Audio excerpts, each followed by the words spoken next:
Alrighty, ladies and gentlemen. We are going to have Matt Morosoli playing Callum German on stream. They will not be mic'd up, unfortunately. I'm going to have one of the guys helping out TO, Brad. He's going to jump in and jump on commentary with me. So I'm going to try and keep everything as accurate as I can. I'm going to call plays as best as I can. But yeah, it is what it is. I don't really want to get into it. And yeah, so I will get everything all set up on everything for you guys. They're on the table. They're there, getting all set up. So, all right.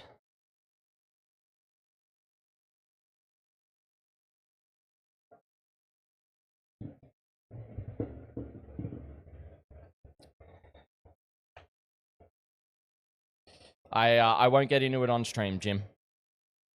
I won't get into it on stream.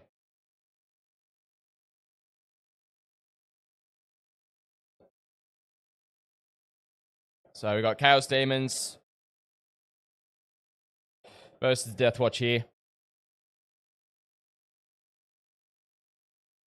That's okay. I'm not, yeah. And I know, and guys, ahead of time, I apologize. Straight up. I apologize that this is not going to be the same quality as the rest of our tournament coverage has been this weekend. It is unfortunate. And,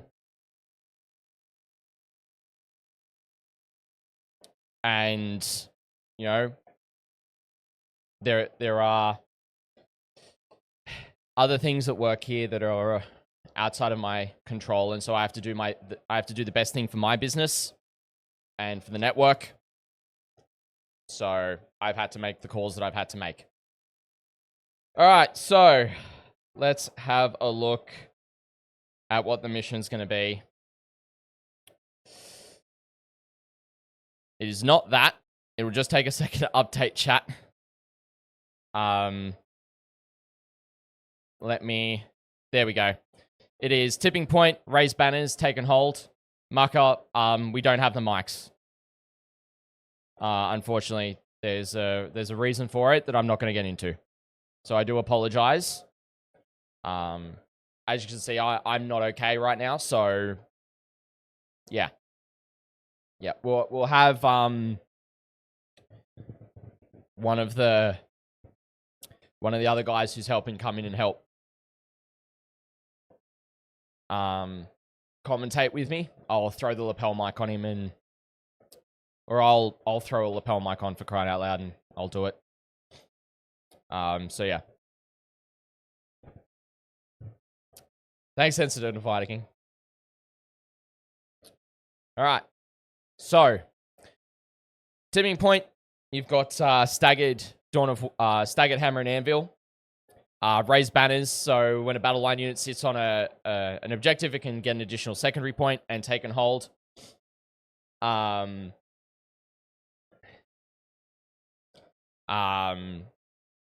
points per objective to a max of 15. I'm not sure if scores are going to be put in correctly. I'll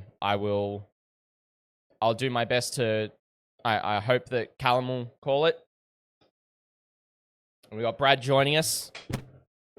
Might sit a bit further back so you can see him. So camera's just up there, mate. So excellent. I'll get you with that guy. Welcome everybody. How you going? Hope you're all excited for round 8 and conclusion of Uprising Adelaide. Yeah, it should be good. Should be good. Hopefully get that a bit close to you. How's the lapel mic, guys? It might be a bit echoey. I won't need this. I won't hear alerts and stuff. So we've got Scintilating Legion Demons into Deathwatch Blackspear. I know, it's, Deathwatch, they won LVO. Very interesting. I think it's proving that Deathwatch is very hard for Games Workshop to balance. Just with how unique that they are. And I don't know, Scintillating Legion, Very confusing, very left field. Maybe that's some of its power. We don't know. But we know Matt Morosoli's a demon specialist throughout the world. Yeah, 100%. So it'll be really interesting to see how he goes. I'll have to get all the stream inputs going for the scoring, because I think Callum's going to be able to do the majority of it for us. And we'll go from there. Yeah, doing the best with the mic echo. I might actually, Brad, can you do something for me real quick? There are 2 lapel mics on the table. Can you go grab those for me? Thank you. We'll swap to the player lapels, guys, because then there won't be the echo, because it's just the single audio source.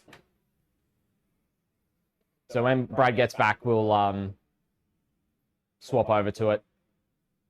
So yeah, so we won't have that echo anymore. So thanks, guys. Cheers, Brad. All right, we're going to be off mics for a second.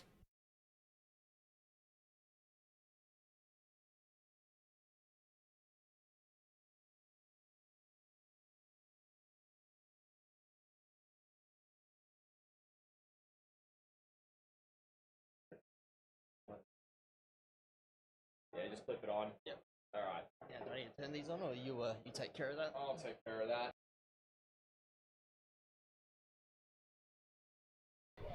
Oh, you just got to turn it on your pack is all. Just hold on that button, it'll light up. Yeah, perfect, there we go. Yeah, unfortunately we're not going to mic up this game, ladies and gentlemen.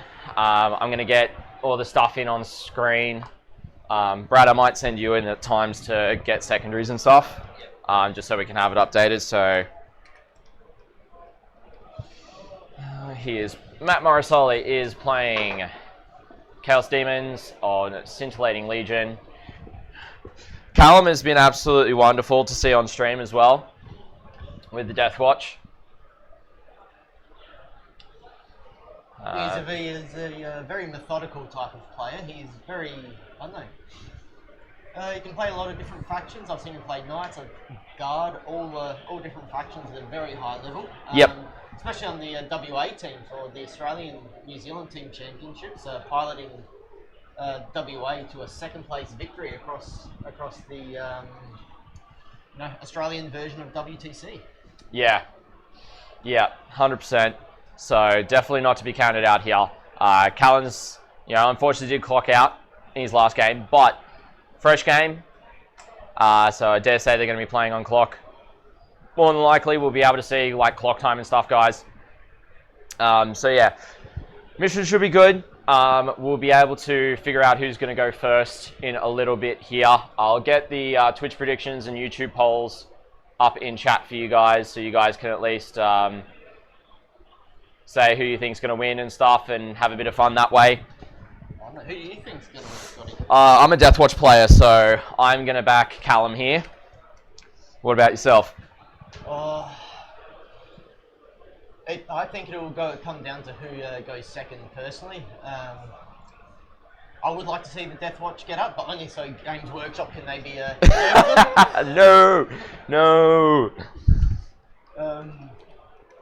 But yeah, there's lots of tricks that Scintillating can pull, some up down off the flamers with extra strength, and the Overwatch threat is very real, and they're very flexible around the board. That middle objective is right out in the open, so it's a great target for some of the Tzeentch trickery. Yep. But it's a good thing. Nice, simple take and hold 3 objectives, and if you've got some battle line, you get some extra secondaries. Yeah, for sure.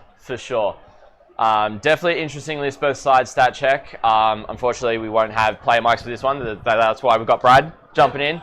We'll do our best, guys, genuinely, to keep up with what we got. We know that this style isn't the most accurate. It isn't the greatest for stream coverage, so ahead of time, I apologize for that. I'm just working with what we can with that situation.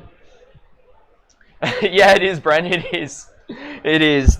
So let's jump in to talking a bit about the Scintillating Legion, because that is the interesting detachment in this matchup. We can talk Deathwatch. I can talk Deathwatch all day, ladies and gentlemen, but I'm going to pull in... Brad's a little quiet. All right, what mic number? have you got? You've got number 2. So I'll just adjust the volume a little bit there for you guys. Other reasons, stat check, other reasons that I won't get into on stream. Okay, so Scintillating Legion. How this one works, at the start of the battle, you start with 3 flux tokens. So these are tokens that you can use to spend 1 flux token just after an advance, hit, wound, damage, saving throw, or hazardous test made by a demon's unit. Yes, quite possibly stat check. And re-roll that result. Throw or test, and then they can also be used to enhance some stratagems, which we'll get into in a bit here. And then you reduce your number of flux tokens by 1 and give 1 to your opponent as well. Now, whenever your opponent has 1 or more flux tokens, they can use it to re-roll an advance, hit roll, wound roll, saving throw made for their army, and then they pass it back to the Tzeentch player. Yeah, 100% stat check, 100%. Yeah, it's a very interesting mechanic. You know, part of me wants to go, when I receive the flux tokens, I don't want to use them, so I'm not giving them back to Matt. Yeah. It'll just enhance his ability to do things, but at the same time, you still want to play your own game too. So any advantage you can get, I think the timing of them is very important. Yeah, 100%. And then in the command phase, if your opponent has 1 flux token, then you know, you gain 1. So you can gain a lot of flux tokens. Macca, yeah, there's reasons. Not going to go into them. Just as a heads up, guys. So we don't want to harp on too much about it, but if anyone else comes in asking about mics, there's a reason why we're not having the players mic'd up. Please let other people in chat know. So just so we don't have to keep on reiterating that for you guys. All right, so we're going to get the list up in the ATWN Discord, but we'll also end on pinned for you guys. But we can go through, let me just find, so that's one list. I need to find the other list, which is Matt Morosoli's. It does, stat check, we're about to review it, so. In Matt's list, he has got Demon Prince with Wings with the Neverblade enhancement, which in this detachment does enhancements, Neverblade, improve strength characteristics by the bearer of 2, improve the attacks and armor pen of melee weapons by the bearer by 1, and each time the bearer makes a melee attack, add 1 to the hit roll. So that's pretty good for 20 points. Yeah, I'd certainly take it. I'm surprised there's not 3 big chickens in the list. I think there's a lot of power in that, to be honest. But, you know, you go into Kairos Fate Weaver and the Lord of Change, they're pretty tough in themselves. Yep, definitely are. Of course, Kairos Fate Weaver in the list is the Warlord, and then the Lord of Change as having the Infernal Puppeteer. Now, the Infernal Puppeteer, what this one does is a Tzeentch Demon model. Each time the bearer is selected to shoot, you can only select one other friendly.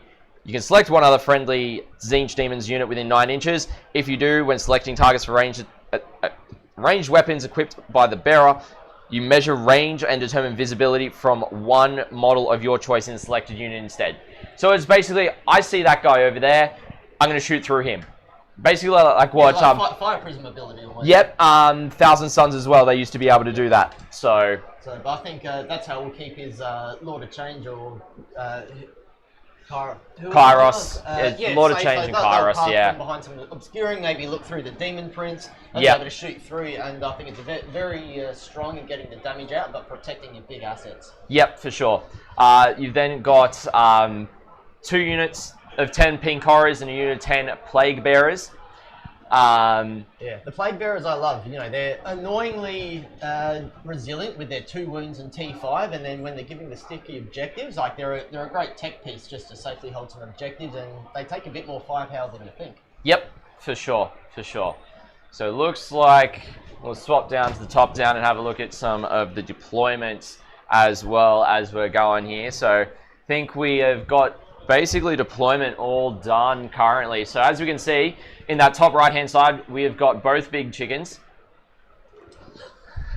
So they're both up there. You've got some other stuff that we'll go through in the rest of the list. The Demon Prince is front and center in his deployment zone. This is GW layout number 2, by the way, for those in chat. So in terms of other data sheets, you've got 2 Burning Chariots, 2 units of 6 Flamers, 2 units of 3, and 1 unit of 6 Screamers.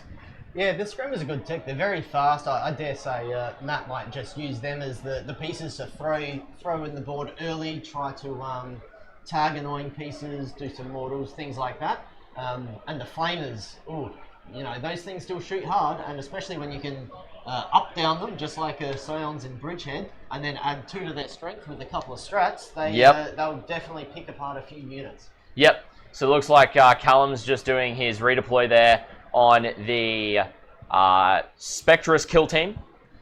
So, really interesting list for Matt. Now, we've got Callum's list real quick.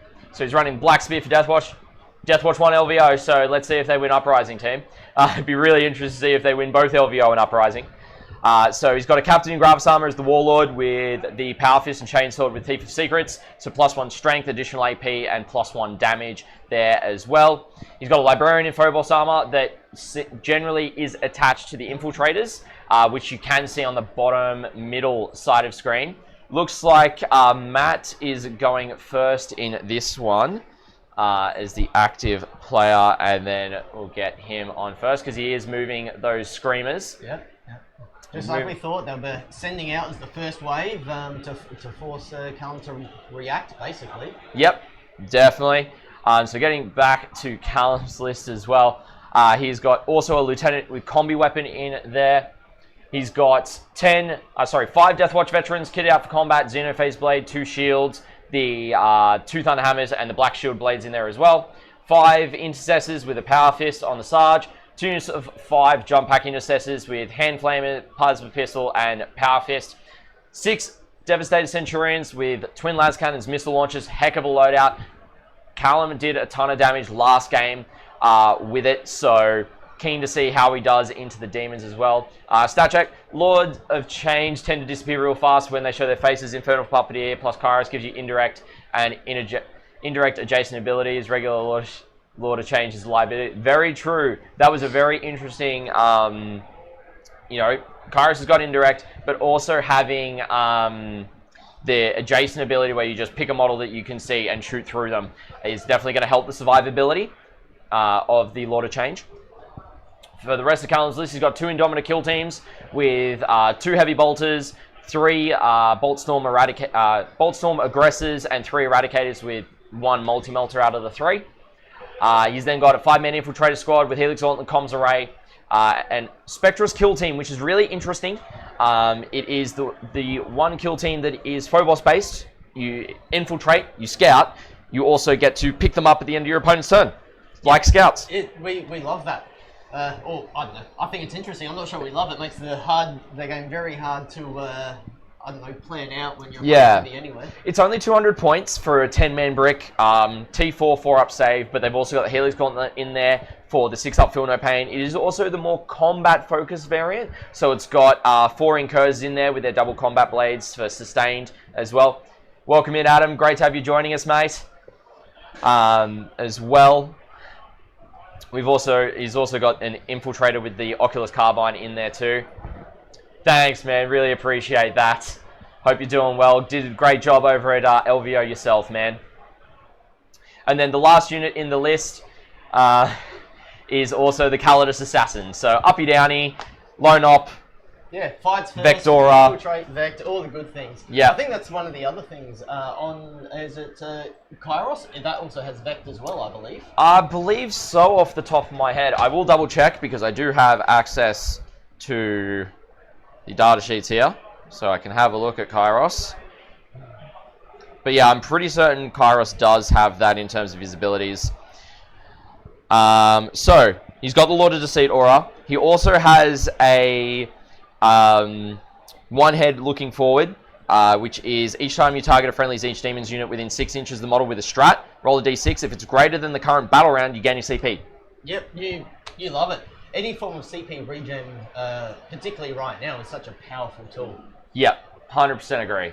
100% agree. So just needing to see how. So Soli's just moving out by looks. We'll take a bit of a look at how things are looking on his side of the field now, chat. Let's go to. He's down on this end, so we'll just reset this for a second.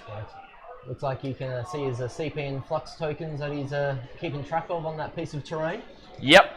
So looks as though he has currently got 3 CP, and we'll get that updated in. We'll try and keep on top of the scores as best as we can, chat. Maybe I might go out for a bit of a walk and see what secondaries were called. Yep, too easy. I'll just mute you as you do, Brad. Cool. I'll get the list up. So yeah, looks as though Matt is going first here. Really interesting advances. You can see, I believe it is going to be the Lord of Change. Is right here. He advanced up. Kairos is still sitting there with the Burning Chariot up on that top right-hand flank for Matt. Moving on that side. He does have the 3 pack of Screamers down here. And I believe those could quite possibly be some pink horrors that he's streamed out across that side as well. Depending on which camera you're looking at, Rusty, let me know. Not awful going first versus Deathwatch, getting into board position before the go turn, 100%. Callum's list is very interesting because he only has half of the list for the things. I'm just trying to think. Have they done? Yeah, cool. All right. So we're getting some stuff put in. Matt's doing a great job. Yeah, the Calidus is an aggressive spot right next to the Infiltrators. So Matt's using some, by looks, using some of his dice. And we are seeing I believe, a pickup there. Yeah. So we're seeing some secondaries now for Callum. I believe we are swapping over the turns, ladies and gentlemen. So we will be going into Callum's turn 1 by looks.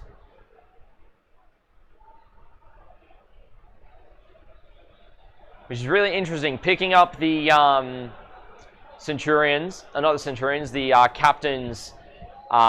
He spent it for free, of course, because that's the Captain's unit. So he'll actually be on 2 CP now as well. So for Matt, he had Marked for Death and Cleanse. I believe he probably did Cleanse for 1 to get 2 points there, which Brad's putting in for us, which is great. Yeah, side-to-side teleport. I'm used to calling it Teleportarium. Adam, you'll get me there.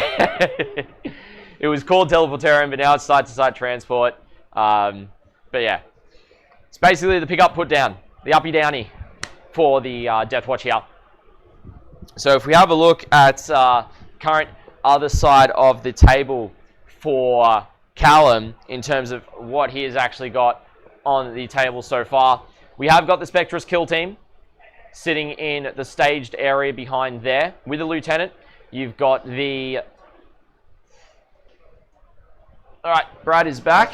Is there any way to add on the banners score that just gets tacked onto secondary? Just add it onto a random secondary every time. Cool. So Solid got a 0 for Marked for Death. Yep. So I'm going to tack 2 for banners onto that. Oh, cool. No, that's Solid. Onto Callum's. It's going to be a random 2 for something like that. Cool. Yep, perfect. Just call it uppy downy. We don't need real names. 0 banners, 2 banners? Yeah. Yeah, it's uppy downy. We all know it. We all love it. So, really interesting there. Then what else has Callum got where on the deployment edge for himself? So currently down in the back, he's got his Intercessors there with the second Indomita kill team. So Intercessors there, second Indomita kill team right there. And you ditch Marked for Death? And so, really interestingly, we've got the Centurions in reserves, on top of also then having the Indomita kill team with the Captain, and 2 jump back Intercessors currently in reserves. So Callum just going into his movement phase. So, alright, so 2 banners is on Marked for Death, yep. That's and right. then and did ditch Marked for Death. Did ditch Marked for a CP there. So by looks, if we go to the top down, we should be able to see that Matt looks to be on 3 CP right now. Or that could be, no, that's probably his scintillating dice maybe. He's got multiple dice for different things on there. So He could mean that the 2 at the back is his Scintillating Legion dice. Yeah, I think you should be on 3 CP, 1 for the turn, 1 for the ditch, 1 for Callum's. That makes sense, yeah, 100%. So he'll end up being on 3 CP. So that is there. I do not know what is going on. I'll just do a quick refresh because we can control the scoring software from our end as well, chat.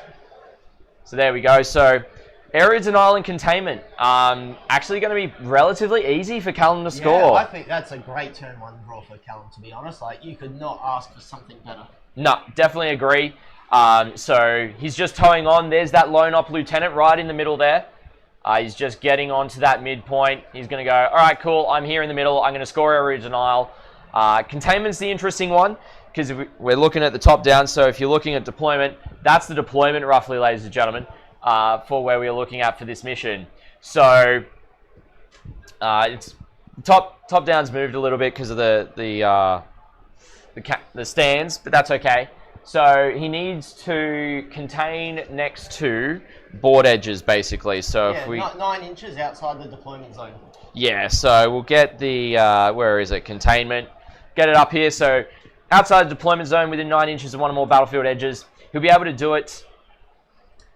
We have 3. The corner on the top left, either of those. Oh no, because that's we're playing tipping point, not search and destroy. Yes. So you can tow out a little bit on the top level of the screen, and you'll probably stick something else just on that bottom right where he's moving the units at the moment. But interestingly, that lone up lieutenant, does he have a reactive move? Yes, he does. Excellent. So this could be a real good piece of tech. So he gets the area denial, and if Matt moves out to contest the objective or try to shoot him, he can just pop straight back down behind that building and be nice and safe. Yep. And to answer stat check's question, good old Microsoft Paint is what I use. Cheeky little green screen overlaid with Microsoft Paint because it works. So yeah. Right now, I believe, yeah, he's going to be able to do the containment with the infiltrators down the bottom here. They're behind where the screamers are.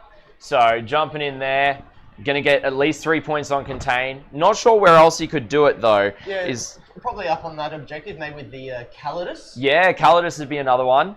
And Adam, yes it is. Yes it is, Bradley. Adam, nice to see you in chat. I've been commandeered by Scotty here and I'm loving every second of it. Should it be good. But yeah, that Calidus Assassin is going to be placed there. Unless he's throwing the Deathwatch Veterans out onto that objective, which is a really interesting one. They are 2OC. So, you know, combat with these guys. So we're just going to zoom in a little bit and move it across. But yeah.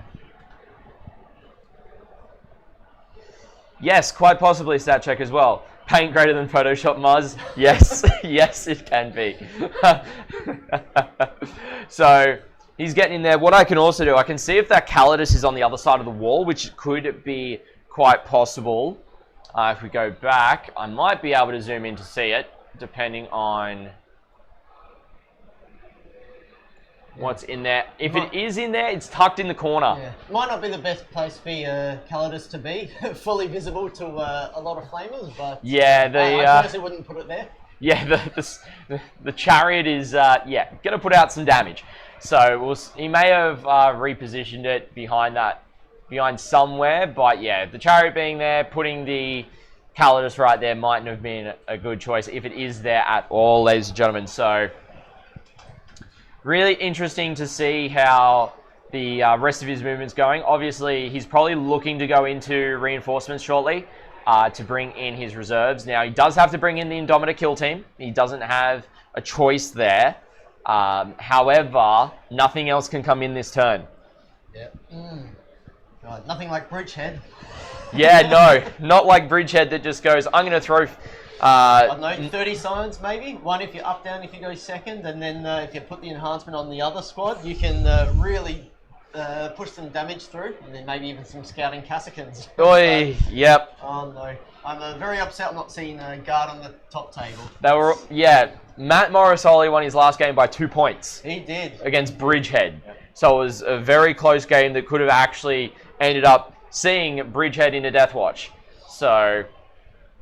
Paint greater than Figma, working in circles around UX designers in Paint. Yeah, Nurgle.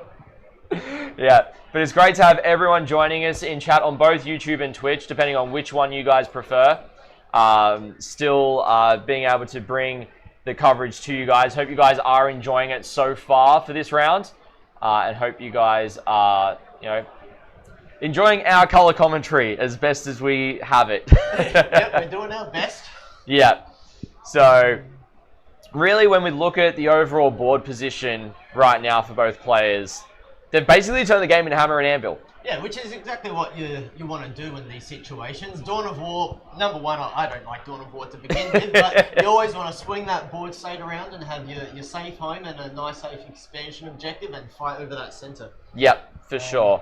I'm wondering, though, if Matt Morosoli, if he picks up any flamers, whether he can do that and then come down on the left of the screen, probably behind this in this pocket, quite possibly. There might be a bit of a pocket there.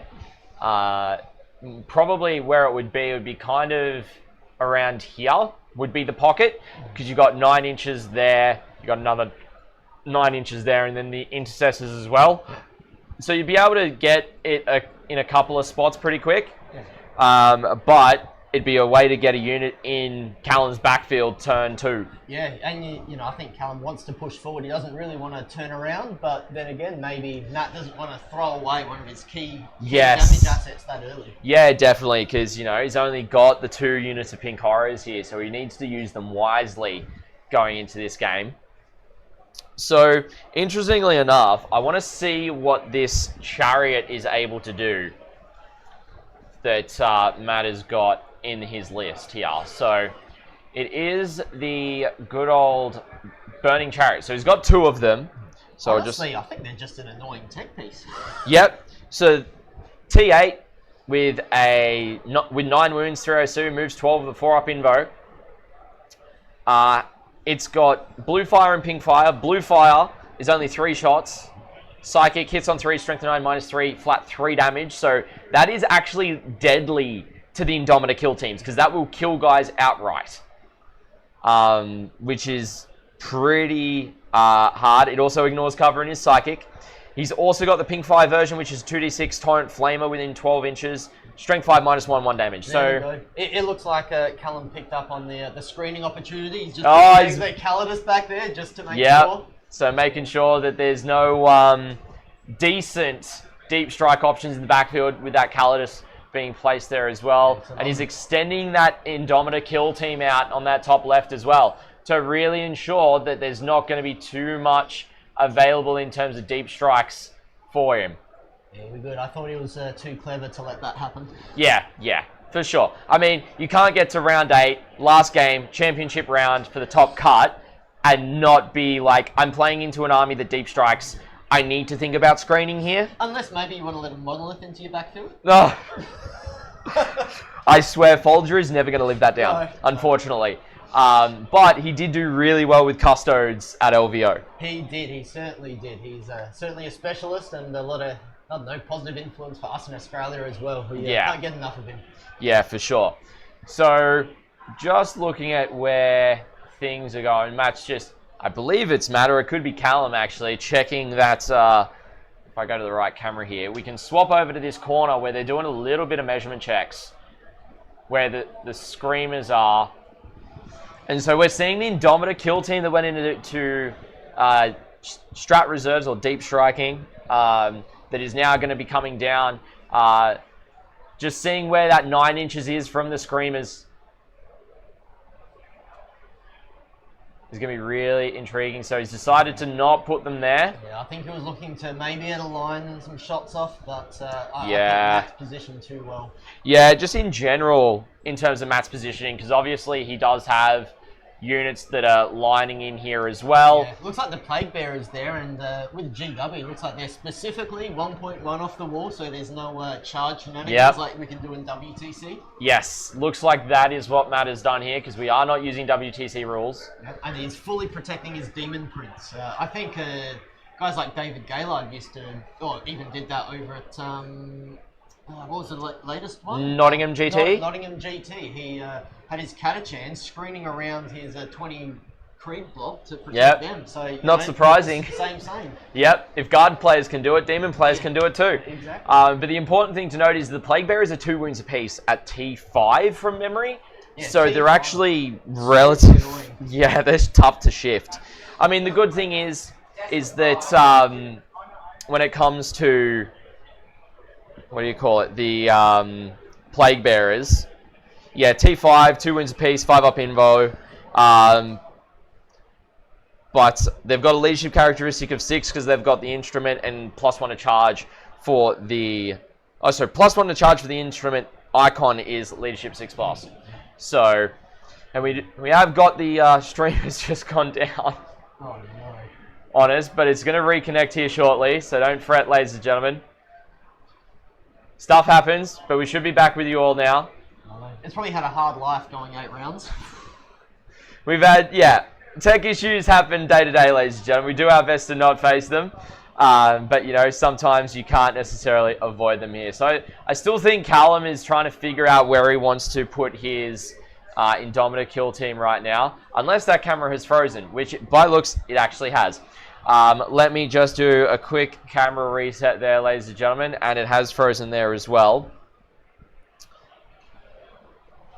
So I'm just cycling through to see what ones. Yeah, they've all frozen. All right, I've got to get to the technical stuff real quick, everybody. I will reset things, and I'll be back with you. We'll be back with you shortly with the updated cameras. So we'll just get that sorted as soon as we can, ladies and gentlemen.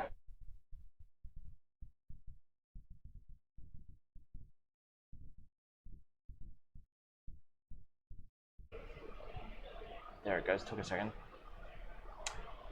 Okay, ladies and gentlemen, can you confirm in both Twitch and YouTube chat that you guys have got us? That would be great if you could let us know, because then we can have confirmation that everything is back up. Hopefully, we've got the cameras all working once again. I believe we are into Matt's turn 2 right now. We are. So what ended up happening at the end of Callum's turn, he ended up charging those screamers on that bottom right objective, but then Matt heroic'd in some horrors to try and steal back the primary. A very good play there. Yeah. Ended up stealing the primary, getting a 10 going into his turn. Callum ended up getting the big 6 on containment and getting that area denial. Yeah. And then at the end of the turn, Matt spent 1 CP to pick up some flamers and then use some flux token and I think an extra CP. Not quite sure on the specifics of the rules there, but to lift up the big bird as well. So we're right now just finishing up Matt's turn 2 movement phase. Yep. And it does look like the lone op combi lieutenant did reactive move back behind in that central ruin. Yeah, right. Okay. Smart play from Callum. 100% called it. But yeah, it's really solid. I'm just trying to get one of our switches working right now, ladies and gentlemen. Shouldn't take us too long. Just got to reboot it. Nah, it's all good. No, I do not know. That would be why. I know exactly why it's not connecting.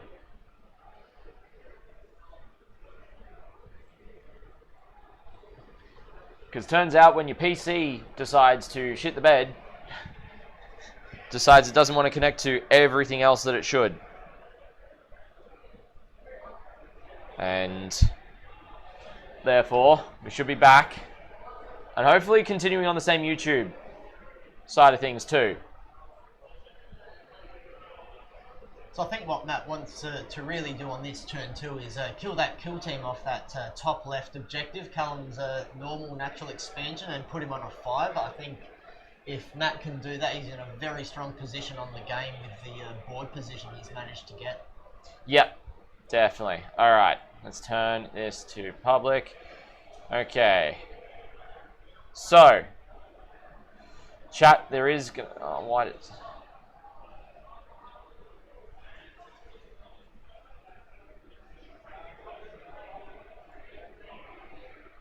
Okay. So for those in the other YouTube chat, no, I just pasted it in multiple times. Not what I wanted to do.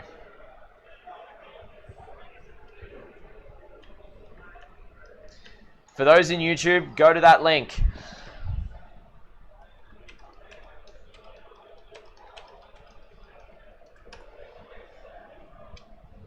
And that's where the new side... Oh no, Gunny, that's no good to hear. So I'll wait for folks to transition across before we end it. I'll also do a thing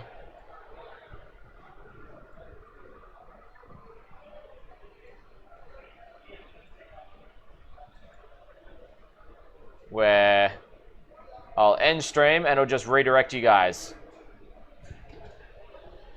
Alright, it would never be a Warhammer stream without some technical issues. No, it would wouldn't. Scotty? It wouldn't. It really wouldn't. So, yeah, we get through it. We get through it. We do the best we can. Yeah, we're back. We're back. So we're into turn 2. For Matt, I will just get that going. I need to refresh that because I think we've got the active round, but yeah, some of the stuff is not picking back up. I will work tirelessly to get everything going, guys. Like, do not fret. I will test things out, make sure it's all working. Yeah, and if any of those secondaries do look a bit funky on screen, just remember it is raised banners for this mission. So because of the software, we're just adding on those banners points to a random secondary as we go. So yeah, that should explain that. Yeah, so it looks like Matt is currently on 3 CP and Callum is on 1. So we'll see that hopefully update on there. So if I jiggle around with that, hopefully that updates the turn. It should do.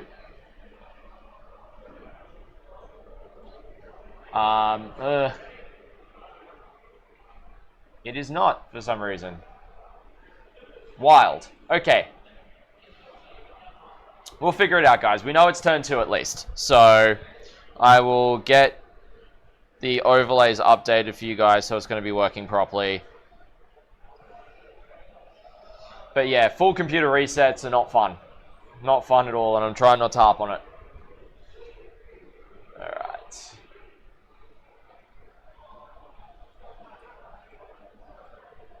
Alright, looks like we're just getting into the reinforcement step of Matt's turn, bringing those flamers down. Probably at this point just to keep Callum's rapid ingress or deep strikes at bay. So that, yep, cool. We are on turn 2.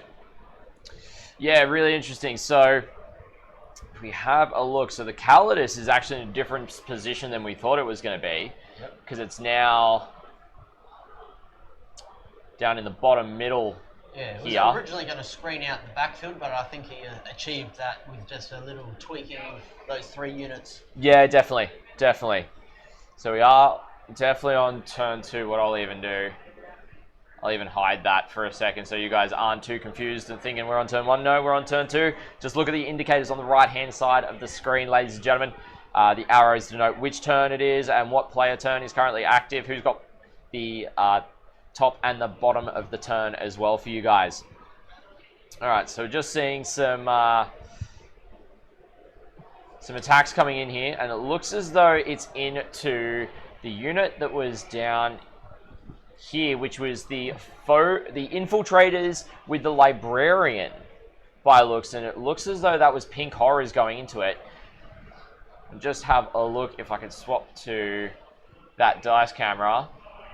It should work. There we go. Yeah, it was. There's those horrors into just down right in front. So we'll see how much damage Matt is able to achieve here. Yeah, I think the key thing is he's probably going to be able to knock Callum down to a 5. Getting rid of a whole unit and one piece is certainly great, but those horrors, once they start splitting and then they get bigger and bigger, it's becomes a real problem to deal with if you can't one-shot them efficiently. Yeah. And I do think Matt's put one little screamer out on the centre objective as well, just to bait Callum out to needing to deal with it and exposing himself, or risk giving Matt a big 15 as well. Yeah, quite possibly. We'll have a look on the top down here in a second. Yes, it is a screamer. It is a screamer that is on the midfield. So just one of those little early push units, bait out a bit of movement, and then hopefully get Matt's flamers into whatever Callum brings out to deal with it. Yep, for sure. For sure. All right.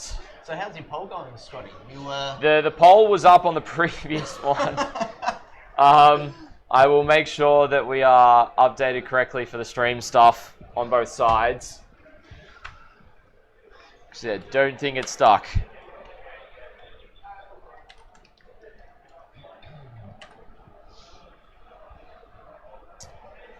It is Deathwatch. And I suppose an interesting note about all the terrain. So these aren't exactly to the last inch, the same as GW. Yeah. Adelaide specifically over in Australia, we've got a big stockpile of terrain that we've used over a number of years.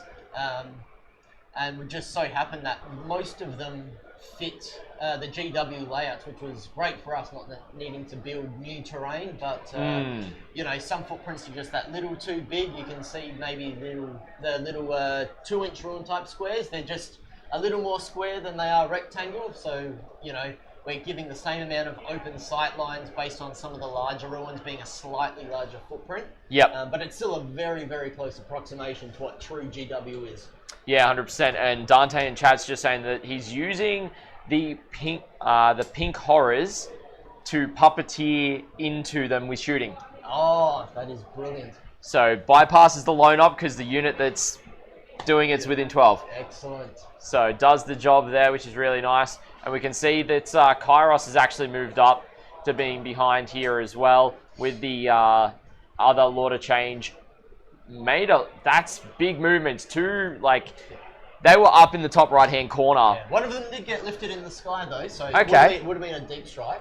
I'm just waiting for the time where I think Scintillating Legion have a strat just like our Kool-Aid Dreads, where they can move through walls. Quite possibly. Maybe that's what the Demon Prince is wanting there for. Yeah, wanting to do that with. So let's have a look at Scintillating Legion. I'm pretty sure it does.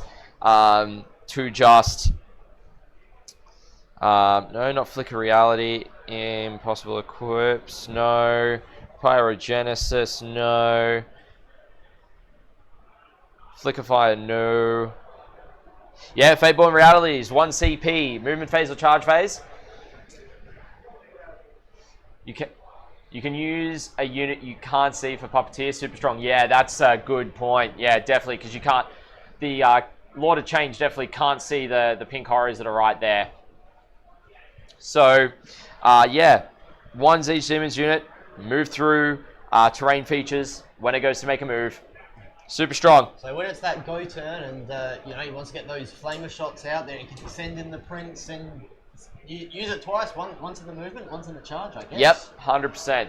So yeah, definitely agree, Dante, that it is unlike Fire Prisms who need to see each other to do it, so you've got to expose one Fire Prism at least, is why you often see them taken in 2s and 3s.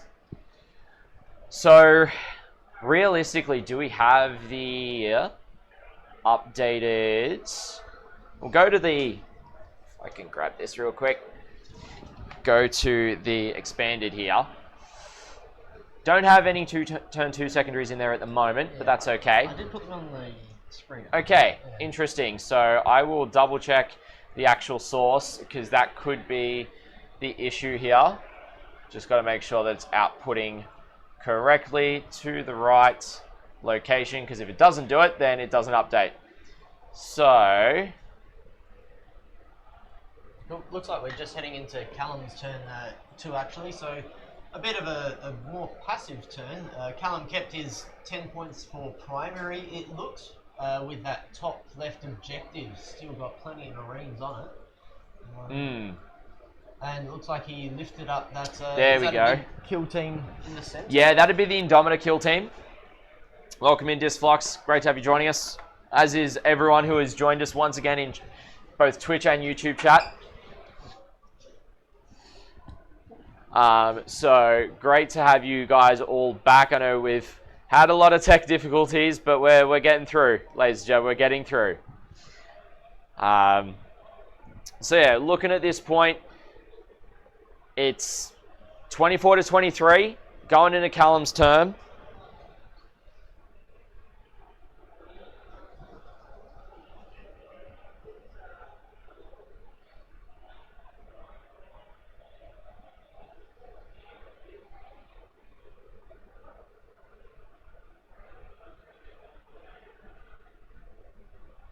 All right, so really interesting here. 33 apiece apparently. Brad's just updating things for us. So looks like Callum got a full 10 there. He did get 5 on area denial and 2 banners as well for containment to put him on those points. So it is tied right now. Matt did get 4 points on no prisoners, killing 2 units. By looks, it was killing the librarian and the librarian, as well as the infiltrators down the bottom here, was that. All right, so neck and neck right now, man. Yeah, Callum's keeping pace. But I think that turn 1 draw really helped him. Getting that 11 secondaries, 2 banners, he's in a real good position now. Yep. So Matt might need to start making some moves next turn. Otherwise, with bottom of turn, Callum might have the momentum. Yeah, definitely agree. So we just get, because by looks, everything is now updating correctly, thankfully. So if we do that, we are on turn 2. Cool. So just had to reset the source, and we'll make sure everything's all good on that front for you. But yeah, so that Screamer is still alive on the middle objective there. If we got a look at actually, what do you call it, Callum's side of the field.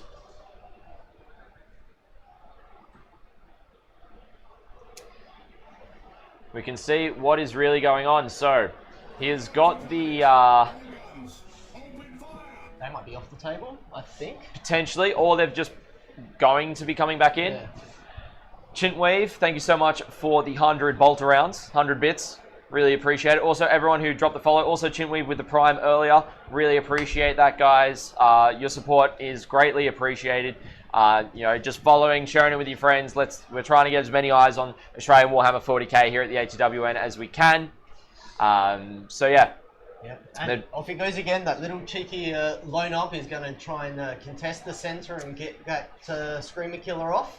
And then as soon as Matt moves, he's going to jump straight back in. Yep, 100%. Looks like he might be setting up for a charge on the top left. For sure. Avoiding all the Overwatch, which is a great yeah, great the Deathwatch vets up here going into the Screamers. Not Screamers, sorry, the Flamers would be really good. Avoiding the Burning Chariot as well. Super important. I wonder what he's going to do with those intercessors, not the intercessors, the Indominate killed. He does have the JPIs that are coming in, as well as the potentially that might be where the Indominate kill team is, because he did pick them up. So we may see him deploy it elsewhere. We'll see. Also just needed to update the CP for the players, because it looks as though they've got a lot more CP on our software than they do on the table. So I'm just going to try and get rid of the cameras here. There we go. Yeah, it looks like 1 and 1. Yeah. I think it's easier looking at Callum's side for the CP, otherwise Matt's side you get to mix up with all those flux tokens. But it does seeing Callum's got the 2 1s, it looks like the blue dice on the top of Matt's side must be the flux tokens. That they quite possibly. Quite possibly. Talok, yes, I am very happy to see Deathwatch doing well, my friend. They've done really well this weekend. They did well at LVO as well, so really happy to see it all come back around for the Deathwatch after basically having their index and army completely removed from the game 6 months ago. Looks like we're seeing some Dev Cents move in. Some Centurions. Yeah, they might be getting a line on one of those big chickens. Oh, I would love to see them take that down. I'm not sure they would, but it's basically going, I'm going to place Centurions here. If you want to come out and control this side of the field, I'm going to sit here. I've got range. I'm not sure what the range is on the Lord of Change. I'll find that out, because that's actually super important. Yep. I think the Dev Cents are definitely going to outrange them. Yeah, I have a gut feeling they would. It's also the fact that the enhancement to pick the unit as well. So the Pink Horrors mightn't be able to get within range of the Devastator Centurions to do stuff. In terms of the Lord of Change and shooting, it's all 18 inches or less. However, if we look at the Pink Horrors movement, they move 6. So if you was to do it, does it mean that I wonder, here's my question, Brad, is that if the unit advances, can you still pick them to do the Puppeteer? Well, that is a very good question. Nope, it is just you can, if you do, when selecting a target for ranged weapons equipped by the bearer, you measure range and determine visibility from one model of your choice in the selected unit instead. Oh, that is super powerful. So, those Pink Horrors that are right in front, quite possibly, and that's probably what he's figuring out now, is how far the Pink Horrors can move, and then the Lord of Change has to probably move here, pick the Pink Horrors, and then he's only got an 18-inch range from them. So that's probably what Callum's doing, is like he's probably setting them back. Yeah, they can eat up. Yeah, 100%. So the sense staging so far back is probably Callum going, well, you've got 18-inch range guns. You can move up to 12 with the Pink Horrors. How far away is that?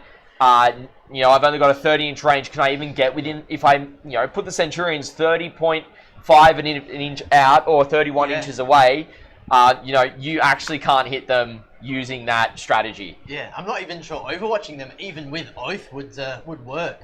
I asked Callum, he's putting the Oath target, looks like on those Flamers. Not surprising. So that's good, but you definitely want to remove that piece. Yeah, definitely. I mean, with the Deathwatch veterans, they've got damage 3, devastating wound hammers at strength 10, minus 2.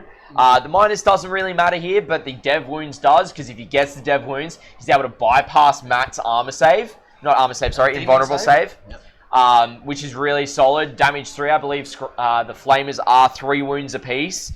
From the top of my memory. I will confirm that, guys. Let me find it real quick. Flamers. Flamers are 3 wounds apiece. Yeah. So the hammers will be able to deal the damage to them. Yeah, we are very much dealing in a flat 3 damage meta. That is the most powerful thing going around, I think, other than maybe Scions, which I love. Yes. Yes. So yeah, it's going to be really interesting to see how Callum kinds of engages with that. He does also have a Xenophase Blade, strength 5 minus 2, only 1 damage, but his dev wounds as well with 3 attacks. So he's got a bit more potential there. And then just a whole bunch of other strength 5 minus 2, 1 damage attacks going in. So the Flamers themselves are T4, so the hammers are wounding on 2s, the swords will be wounding on 3s, which is really nice. And we can see that the Spectre's kill team itself is actually moving up right now. And moving on to basically going, if you want to try and do anything here, it's kind of screening out the deep strikes. And basically, I'm not sure how many models he's actually got left in that unit. That is the thing I would like to know. Looks as though it's taken some damage.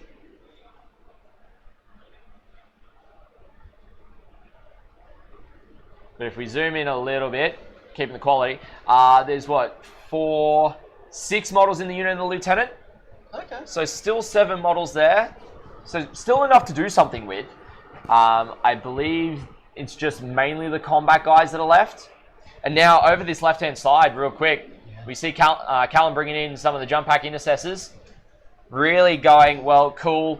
If I really want to, I can, I'm out of that side to see, you have to really get the Pink Horrors around that corner or expose them. Yeah, I think it's also there to stop any of Matt's up-downs as well, because he wants to push the Calidus back, keep it back behind that central ruin and project that Vectora. Yep. Definitely agree that that's probably how he's wanting to engage there. And then we're seeing that second Indomitor kill team coming out to deal with that Burning Chariot. Obviously, he does have those Eradicators front and center down over here that are going to be able to do it. So as we can see, he's just positioning them nicely. The Eradicators at the front, then Aggressors, then all the Bolt Rifles falling in behind that. Just kind of project that 9-inch field. Go, you can't deep strike here, kind of extend out that range. Exactly what you want to do. So I think, trying to figure out where he's going to get Storm Hostile. Must be that center objective, getting rid of that Screamer. Probably. The combi weapon's not too bad. It is only the one shot, but I wouldn't also be surprised if he decides to go, I'm just going to go in for combat. I mean, the Lieutenant's already scored him a bunch of points. It'll allow him to get Storm Hostile, but it could be, if we have a look at the Screamers, because I think there might be only OC1 on the Screamers. Yeah, they are. I'm pretty certain. OCing them regardless. I think the Lieutenant is OC2. I will search it up. No, he is only OC1 himself. So that Screamer does need to be removed from the field. And Yep. It does look like he's going to ditch engage. He's really staying in his half of the board. I don't find that too surprising, though. With both players having pick up, put down strats, uppy downy, to use the colloquialism, you know, screening out your side of the field to stop any potentials of your opponent from doing that to you is quite important there. So yeah, you can certainly see what we were talking about before. They've swung that whole board state into proper hammer and anvil. They've got a very straight line each, and they're just trying to trade little skirmish blows over the center, and it's a matter of who pokes out first. yeah, 100%. And so to answer Reagan's question in chat, the combi weapon Lieutenant does have the grenade keyword. So the grenade, he could 100% spend his CP and grenade before even trying to shoot, and it could actually kill that Screamer without even having to actually expose the Lieutenant, which is another option as well. So using a different resource to try and get it. Alternatively, he could also use the shooting from the Spectra's kill team. It's not much, but probably enough to get the job done. Yeah, from memory, the Screamers might be only a few wounds, so I think it's only going to be they're 3 wounds at T4. So Smoothie, yes, Callum has been on a fair amount, but that's because he was in, he was the only undefeated Deathwatch player day 1, and then he's been on twice today because of the top cut. So this is the top table, and we do focus only on the top cut after it occurs. And so, yeah, this is a championship round, basically. So we're seeing the Indomitor kill teams coming down, basically right next to where the jump pack intercessors are. So they're going to be able to also shoot that Screamer. Excellent. Now, do you think anyone's going to try for a charge into those horrors at the end of this phase? I wouldn't put it past the jump pack intercessors, because what it would do is horrors aren't particularly great in combat, whereas they just pit you because they split into blues and then they split into pinks. Basically. Hecabus, there was 180 players that started the tournament on day 1. I'm not sure how many we're down to now after drops, but there's still a decent number of gamers out there playing that we can see. Got an Earth Deathwatch to get some variety, Russell. No, we only just got him back. Please don't. Yeah, let's too not. soon. They need to go back in the bin. No, don't nerf my boys, please. Not my boys. I love me my Deathwatch. But no, I think where he is kind of positioned, that Indomitor kill team is really good, because it kind of goes, cool, you want to continue to press out in the middle. I'm going to have the unit there that is going to be able to be the toughest to deal with you if your Demon Prince decides, I'm just going to YOLO through. Yes, definitely. Alternatively, he's also got the other Indomitor kill team up the top to stop Matt's push across this flank. And so he's able to really shore up his defenses, which is really nice. We are seeing a rapid ingress right now from Matt, bringing in a unit of 6 Flamers just down below here. So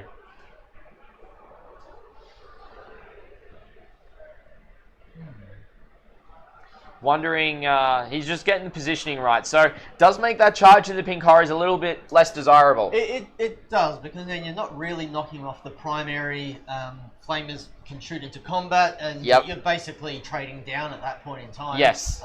And you're also risking the heroic, depending on Very who's true. charging what, and yeah. Yep. Could be a game-winning mistake or a game-winning move. Yep, 100% agree there. So it's good to be aware of that. So we have got, geez, that Indomitor kill team stretched out a lot further than I thought it was. It is fully across here, basically. I know I've overstretched it, but yeah, basically the end of it is here, and it goes down and around. That's the Indomitor kill team, with the captain not in sight. I'm not sure if that's the captain's one or not. I'll have a look on the other camera, so it's not there. Nope, there is no captain in that unit, so I actually think the captain is in the other unit. We've got some attacks coming in from Callum. Wonder what those are going into. Still think charging the pinks is a mistake. Slowly pulls casualties from the back, splits onto the point. 100% Reagan as well. Like, you know, just splitting to put more makes sense. Yeah, definitely diminishing returns there. One thing I have noticed is they're both at 1 or 0 CP. You know, turn 2, usually like to have that CP reserve to really push the button on the go turn, but, you know, they're not messing about with all the abilities that they need to use. Yeah, so I would say that Matt is down to 0 CP because he did a rapid ingress there. So this is more than likely, and I don't like speculating, a bucket of shots. So I feel like this could be the Centurions or one of the Indomitor kill teams doing some shooting. Not sure what their targets would be. I think the Centurions, if they were to shoot, they'd be going into the Pink Horrors or the Screamers. It would make sense because the Centurion missile launch is a blast. So with 10 in the unit, the D3 shots plus 2. So you're putting out a total of 6 D3 plus 12. Which is a lot of shots. It is, but whether it does it or not, I would have felt much more comfortable oathing the Horrors just to really try and kill that in that single activation. Yeah, well, actually you don't need to, because Centurions, if a unit is on an objective, they get full rerolls to hit. That's right, yes. So they actually don't need oath support. Oh, that is, that's why I don't play Marines. Yeah, that is very fair. So we're seeing some flux dice here being used by Matt. So by looks, there was only one failure there. I wonder where that was. Or one reroll. That was Callum, actually. Now we're seeing the saves. So we've got, by looks, 5 failures there. I will just adjust the dice cam a little because when you reboot a computer, it decides that I'm going to reset all my settings. Yeah, and you're right, definitely into those Horrors. Yeah, looks like right. It might be down to one single Horror there. Oh, that's not good. All right. And then he gets the opportunity to split. Yep. I think, has he made the split roll? I'm not sure. Maybe that was the split roll we're looking at right now. Quite possibly, he could have made it. To see, yeah, he's putting him in. So that was probably the split roll there. Good call, Brad. So Centurions would still have the las cannons to go, I believe. Yeah. So he'd be able to. At that point, you know, they're less shots, high damage. You really want that volume to go into them. Yeah, well, considering they're the same models, you declare all the weapons at once. Yeah. So if you had to shot the las cannons, you still fire the missiles anyway. Correct. Because they've got this on the model. So still really good, but great spot there for the Centurions to really put the punishment on those pink horrors. I think, yeah, might be only 1 or 2 left in the unit. If we have a look at them.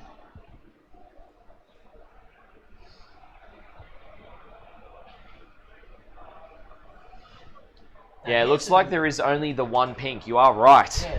Now, interesting thought. The impact mortals from the JPIs, do they trigger the last split? Do horrors only split on an attack? Because then things like grenades and other mortal wound sources don't trigger some of those abilities. No, that is true. That is true. We can definitely have a look at that. And also, some of the guys in chat might also know. You know, Curie from StatCheck might be fully aware, and a few others. I always love having people in chat also answer those kind of questions. So it should be under mortal. No, it'll be split. Because if you look for where's on the horror data sheet? Splitting units. Some abilities units allow to split. Yeah, it So looks like strength. Kiri's just Impact mortars don't trigger. confirmed it. Thank you, Yes. Kiri. Really appreciate that. Thank you so much, good sir. Yeah, I always like those sorts of ones because with my tank commander, I always knew grenades couldn't trigger my shoot on death, and it made me very upset. Yep. So we've seen the reactive move now from the Spectre's kill team after they did the shots, and by looks, they've gotten rid of the Screamer in the center. Beautiful. That's exactly what they want. And that lone op is going to yeet back behind that ruin and hopefully keep doing that all game. Yeah, 100%. If he's just able to use that 70-point character to just hold the middle of the board consistently for the rest of the game, then that is really solid. So what else does Callum have off the board at the moment? Is it just the JPIs, not discounting any other up-downs? It would just be the one unit of JPIs right now. Thanks. Appreciate you, Curie. Yeah, I really do, brother. And the work you guys at StatCheck do really does help us out, not just in the ELO space of knowing ELO rankings, but also all the singles data as well and win rates and such. You guys do a phenomenal job. So we're starting to see some shots from the bottom Indomitor kill team. By looks, he is going to be shooting into... By looks from his hand movements, I won't assume, he was suggesting of doing some shots down here and here as well. Quite possibly. Just from where I was, seeing where he was pointing and all that kind of stuff. So yeah, we'll see where Matt pulls the models and what was shooting at what. Okay, so it looks as though it was going into the Screamers that are sitting down. Or is that the Flamers there? No, I think it was a unit of 3 models. Has to be the Screamers. Yeah, it is the Screamers that were placed there, so... 100% Curie, 100% agree that, we wouldn't have all the info, we wouldn't have the streams and that if the guys didn't put on the tournaments. So, yeah, Adam and Josh and Simon have put on a wonderful event here at Uprising, and it's been an absolute privilege to be back to cover the event once again. After covering it last year. So it's been a really, really great event. So we're starting to see how much damage is actually going to be put into these Screamers. And that would also, to be fair, explain the positioning of the Indomitor kill team. Yes, 100%. Because he's probably put, and by looks, those are the heavy bolt rifles, those are the heavy bolters, or vice versa. So they would have had the angle to shoot onto those Screamers where they were positioned. And there's some Eradicators in the second half? Yeah, they've got Eradicators and Aggressors. Yeah, could that go and line down onto the Chariot? Potentially they could as well. Meanwhile, I did see that they had dropped in just before lunch as well. So, depending on range here, they could also do some shots down that way too. So, we'll see what really happens here in terms of casualty removal, but it looks like only the one Scream was currently taken. Now the Deathwatch are charging in, they're all to 7. Excellent. Well, that's why they were oath. They really wanted to remove that Flamer piece, because I personally wouldn't like seeing those Flamers up, down in my backfield, and it might also, if he rolled a big enough charge with his pile-ins, get engaged as well. Quite possibly, looking at the tipping point deployment real quick. I think it does. It's just over halfway. Yeah, it would. So where that terrain feature is, basically the line right here is the midpoint. So he is with the pile in, probably with a consolidation, if he kills the unit, he might be able to get in even further. Well, maybe not the consolidate, because you have to go towards engagement range of a unit or an objective, so they might be stuck with the consolidate. Sam, unfortunately, we don't have player mics for this round. There's some reasons as to why. I'm not going to get into it on stream, but we made the active decision to not mic up this game. There's always some things out of our control, and we just do the best we can to bring the best coverage. Yeah, 100%. And I really appreciate Brad jumping on ad hoc, jumping in his second chair whilst we don't have the player mics. Oh, 4 out of 4 saves by looks there. Oof. But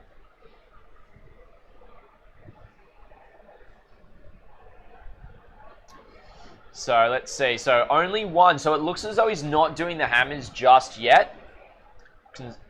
Yeah, he's just shifted it off the terrain piece, I think. That Yep. was his intent, to make sure he got the engage. Yeah, by looks, that's the pile in. And so I think that's going to be the regular attacks. Oh no, that's Matt's attacks back. So by looks, he just used the movement. Matt probably rolled hot on his saves. And unfortunately, it doesn't look like any dev wounds came through the hammers there. Very unfortunate. You're still scoring points. That's not the worst thing in the world, but you've effectively traded a resource for nothing at this point. A resource for 2 points, not the best result Callum was hoping for, I think, there. Yeah, 100%. So, but, to get some points on engage is super important. And it does push out the screen for any other up-downs that might occur. Yep, so it looks like we're over to swapping over the turn here, ladies and gentlemen. So we are going into turn 3 right now. And Brad's just going to jump in and do secondaries and stuff. So I'll be over here with you guys for a second, just solo. So Brad's been very kind to jump in. He's helping T.O. a bit earlier. Did see him on camera a couple of times as well. So we do have the pass the turn. Over and into turn 3. So we'll see what points, but if we go to the expanded scorecard here now, ladies and gentlemen.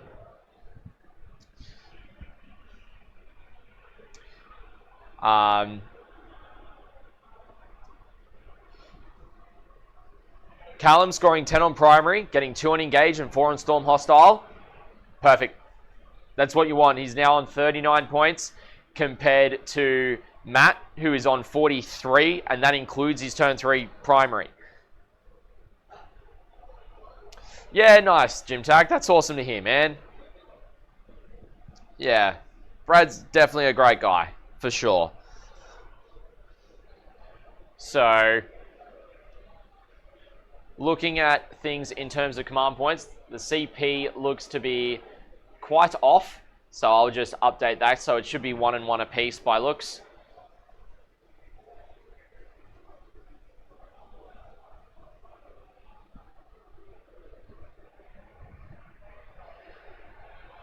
So it's going to be really intriguing to see how things look. So if we look at the current secondary, so Matt drew Defend Stronghold and Establish Locus. So Defend Stronghold is probably going to be pretty easy to maintain for Matt. Established Locus is going to be the tough one. I think this has to be Matt's go turn. He has to try to expose some stuff here to really get in and do some stuff. Looking nice for Deathwatch. Hopefully they can take the whole thing. Every time they win a big tournament, Josh Roberts adds another nerf to the slate. Ash, don't say that, please. Don't tell me. I like my Deathwatch, please. Please and thank you. Let me keep my Deathwatch. Please. I love my Deathwatch. And Brad is back with us. Right. Hello everyone again. So, looks like Matt didn't pick up anything at the end of last turn. And as we were discussing before, looks like Matt's using the CP to move the Demon Prince through walls. Yep, not surprising there. So he's down to 0 CP now. Using the only CP that he's got for the turn. He might have got it back with a regen. I think he might have a enhancement. Yes, he does. He does have the enhancement, so he could potentially get it back. We'll see if the building's put back. Now, the Indomitor kill team did put some damage on that Flamer. That flaming chariot down on the bottom right there. And they were able to, I think it's only got 7 wounds left. And the one on the top is also gone. Excellent. So the Indomitor kill team has just come in and just railed it. And just absolutely destroyed it. So it looks as though it is only 1 CP for Matt now. So he must have regened it. Quite possibly. I'll give it a second to see. Do you know who have their hands full? United? Yep. Eldari look good. They look real good. Unfortunately, I thought they were going to be in the naughty corner for a long, long time, but maybe not. No, I think they've paid for their sins now, and they're going to come back with a vengeance. Very well, and at least their new models are quite good. So yes, this will be a fun hobby for the hobbyists out there. Yes, definitely. Some of the content creators like Vanguard Tactics and Stephen Box have been painting up a bunch, and a few others look phenomenal so far. Like I eventually want to do like a Ynnari force as well, and just grab everything that's Eldari and have at her. Yeah. We'll see if that happens or not, because finances, but yeah. yeah. I know it's a part of the game, but I know. What is it? Vic VJ, he ran a Wraith Knight at Nottingham. Yep. I want to see him run 3 just for the memes. Oh, 3 for the memes. Goodness gracious. But yeah, so we are in turn number 3 here, halfway through the game. I will actually do a quick clock check for you guys to see how the clocks are looking for both players. So currently, we've got 46 minutes for Matt, 27 minutes for Callum. Ooh, that's getting a bit tight. You'd want that maybe on turn at the end of Callum's turn 3. To be honest. So yeah, he's going to have to pull out all stops and not overthink things. Yeah, I definitely agree. I mean, you know, screening takes time, but one of the biggest things that I think players can do that we see at the higher level a lot is use your opponent's time to think. Yes. Think, pre-measure. Yep. What do you need to do? Where are their threats? And you can plan out your turn during your opponent's movement, and it's very valuable. And it saves time. It saves time is the important thing. And yes, you can adjust your plan a little bit depending on what your opponent's decided to do, but in at the same time, you know, most of the time for things like screening, like having, you know, the backfield and all that, that you can measure out pretty straightforward during your turn as well. Yeah, 100% agree, Bren. Demon Prince coming out. Big damage on this guy. Like, he's going to just absolutely do some work. Yeah, and interestingly on the last game, apparently he can take a lot of damage too. He took a whole tank commander to the face without a single wound. Whew. So... I don't even want to think about that.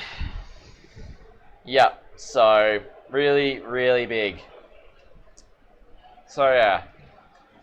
The other thing that we haven't checked in on is how the polls went in chat.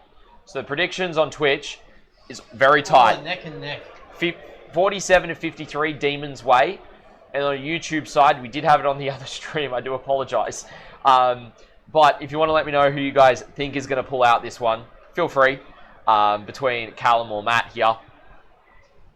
So this is very much the turn where the little side skirmishes really turn into big unit trades, and the course of the game really gets decided. Oh yeah, 100%. 100% they are. You know, we look at, you know, even just positioning, falling back, or not falling back, sorry, the movement of the Screamers going to the midfield. Of course, Lieutenant's already reactive moved. So, you know, denying that primary whilst also maintaining that he has got primary.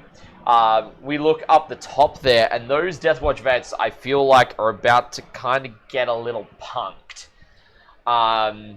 Because that'd be Screamers.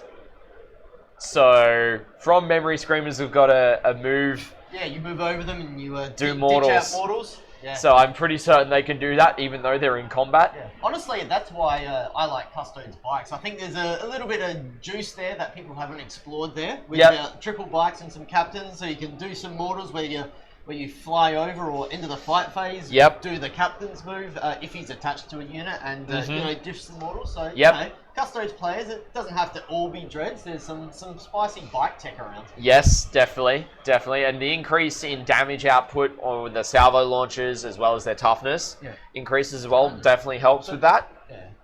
Funnily enough, I do like the Hurricane Bolters on some of the bikes. If we're in an infantry-heavy meta, I was always very disappointed by the salvos, personally. Yeah. That is fair. That's very fair. So just swapping over cameras here. So we're seeing that Burning Chariot move up now. Just kind of gonna see if it. We're gonna see it be used as a shooting point into the Indomitor kill team for the Lord of Change there.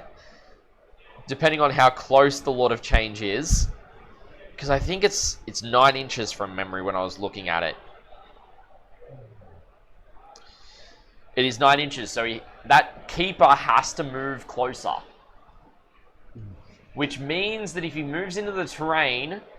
he becomes visible to those Centurions? Yes. Which is a big thing. Definitely a big thing indeed.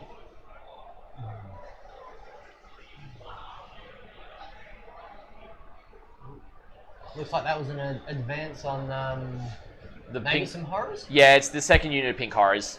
So he's starting to bring out the resources. I think he's stickied his back objective. He has, that turn one with the Plague Bearers, I think, before Yep. they advance out into that ruin. Yeah, so during the command phase, do it. I mean, Callum's done the exact same on his home with the intercessors, so it's pretty important to make sure 9-inch advance there, or 9-inch movement, I should say. There you go, still screening. So, Sam, we were talking about the Keeper for the Scintillating Legion. Not the Keeper, sorry, the Lord of Change. My mind is on Slanesh for some reason. They're very confusing. They get into your mind. Yes, they do. They do. The changer of ways be fickle. Yes, I did definitely mean the Lord of Change, guys. It's been a long weekend. This is the 8th game. Even commentators get tired. It's a lot of 40k to keep track of, not just multiple games, but also how everyone else is tracking in rankings and all that other fun stuff. And then game 8, you have, Scintillating Legion, this left field detachment, and then you have Deathwatch as well. Not the most simple factions to keep track of sometimes. Yeah. So Matt, it is Deathwatch do have a side-to-side teleportation strat, so an up-y-down strat. 1 CP, you pick up a unit and move it across and deep strike it outside of 9 inches away from every enemy unit. Yes, it is, Scott. Our mic's always on Slash. You're hilarious, mate. Sam, you are hilarious. I think it needs to be within 12 of the Chariot, who needs to be within 12 of the Indomitor. 18 of the Indomitor. So the Chariot needs to be within 18 of the Indomitor, but the Lord of Change needs to be within 9 of the Burning Chariot to be able to do that. Which means you would have to expose it. I'm not sure Matt's quite ready to do that. They're big, tough units with a lot of speed that can get around the board turn 4 and start denying primary. Yep. I don't think he wants to throw all his resources out the window just yet. No, I definitely don't think he does. I don't think he wants to overexpose it just yet.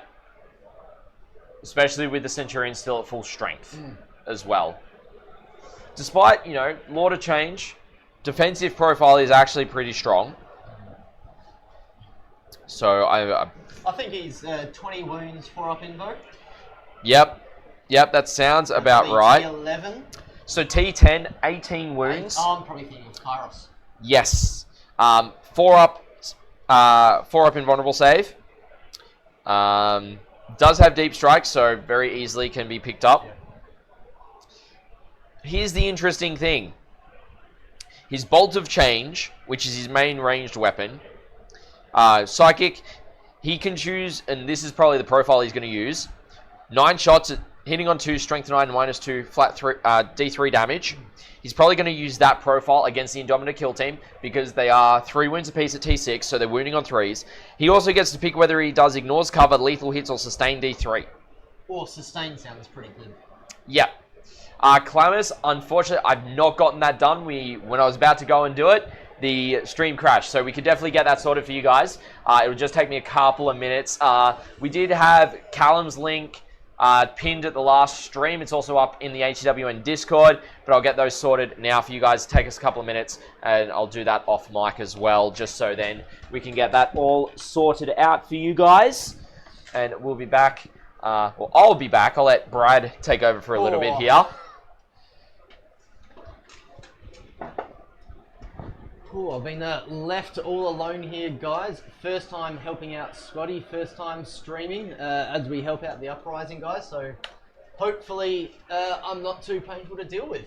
So I know in chat, any Deathwatch players out there, you're rooting for them. Who did you want to win Uprising? Yeah, lay it on me. Any questions? So it does look like there's some shooting going on from Matt here. I'm still here, guys. I'm just at the computer, just muted, is all. So, yeah. It looks like there is some shooting happening from Matt at the moment. I'm not quite sure who it's targeted into. It might be in that kill team on the left, or it could be shooting into combat, because he does not look like he fell back with those flamers.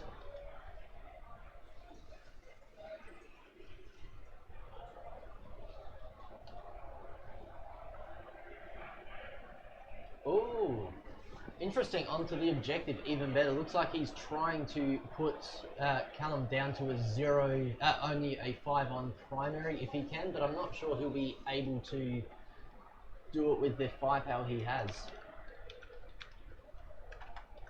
Oh, thanks, Sam. I got a fresh haircut just for you guys, completely by accident.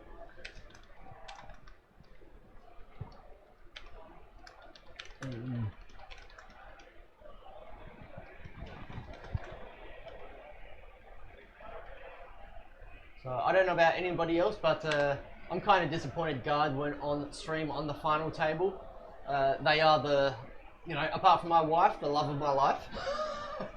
I almost made a big mistake there, so hopefully she caught that if she was watching this, but we never know.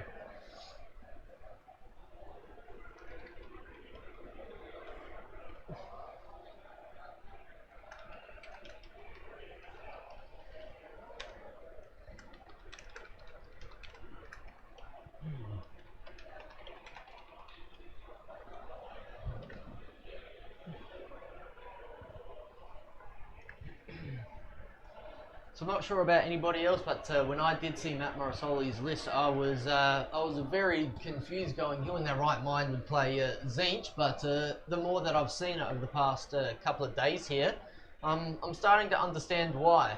Even getting past the first shock value of how does this faction work, there's actually quite a lot of power in the list.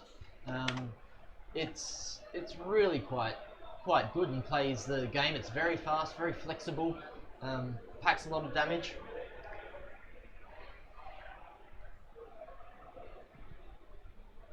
How do you think the Deathwatch is doing, Scotty? Do you think they're in a position to win and have enough momentum, or they might run out of steam?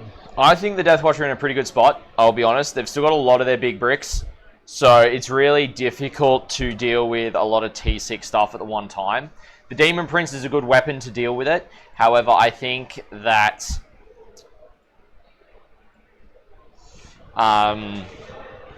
it's only one resource, and then by charging in, he will expose it to the Centurions as well. Yeah.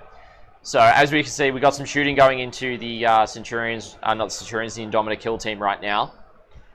And so we'll see how much damage is able to be done to that unit. But it looks like the aggressors are still there, as are the Eradicators. Yeah, man, Wild, 100% agree. Like, sometimes, you know, you just know a list and you do really well with the list. Yeah. We did preview it. It was a really interesting list. I was super happy to get it on stream to be able to show it for you guys. Yeah, Tyler is one of the nicest guys in 40k as well. I remember playing him at Uprising last year. I played him at ATC. He's a Necron specialist from a long time ago. I think he might be captain of Tassie as well this year. Oh, nice. He definitely was last year, so he does know what he's doing. He's a faction specialist for sure. Yeah, that's great. So yeah, good. You know, it's good to have him on stream for 2 streams. Yeah. Or 2 games, sometimes I should say. You get a bit jittery and the clock can come away from you when you're on stream, but them's the break sometimes. Oh, 100%. 100% it happens. So I'm curious if Callum will ever put Oath on a target he would like to overwatch in Matt's charge phase. Because just thinking that's Oath on the Flamers failed, maybe he could have put Oath on the Demon Prince and had the Centurions lined up. Quite possibly. The thing is that with Overwatch, you've got to do it at the start of the move. A start or end of a move? So yes. It doesn't have to be the start. But so he can play around. He can force the Demon Prince in an awkward spot, or the start of a charge as well. Yeah, so that's more what I mean. He could have watched Overwatch when the Demon Prince began his charge. Yes, but he couldn't have done it when he finished, which was the important thing. Yeah, but he was on the terrain piece though. Was he? He was, so. Interesting. Could have definitely made that work out for him, and we're seeing some more stuff happen. We're seeing not necessarily a reactive move, but just fix up of those Spectrus kill team up the top here that is still alive and kicking. They got 6 models now, but looks like the Flamers fell back, and now the Screamers are going into combat against the Deathwatch vets, which with their recent buffs, I don't think those Deathwatch vets are along for this world. Yeah, I think they could be in a bit of pain. Now, I haven't read the full extent of the Demons list, but can they force any other battle shots in the command phase? I will find out for you. Chaos or anything of the like, because that could be another way Matt could force Callum down to a 5. That's true. That is very true. Nope. Nope. If anyone in chat has the answer, I'm just trying to speculate and understand demons as best I can at the moment.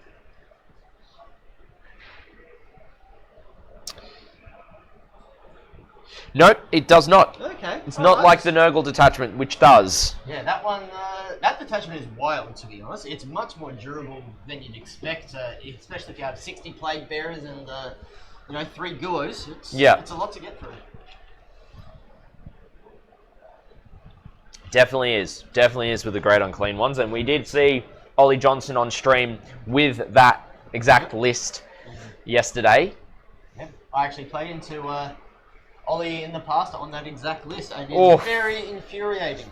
It would be. Yep. It would be. The match came down to me choosing to kill 2 Nurglings in 1 turn instead of across 2 turns, so I got a kill more. Yep. So I threw away a kill more, and that was the game. Oof. Yeah, that'd do it.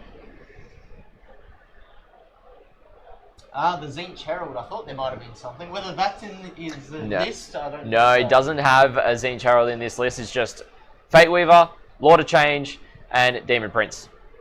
Those are the 3.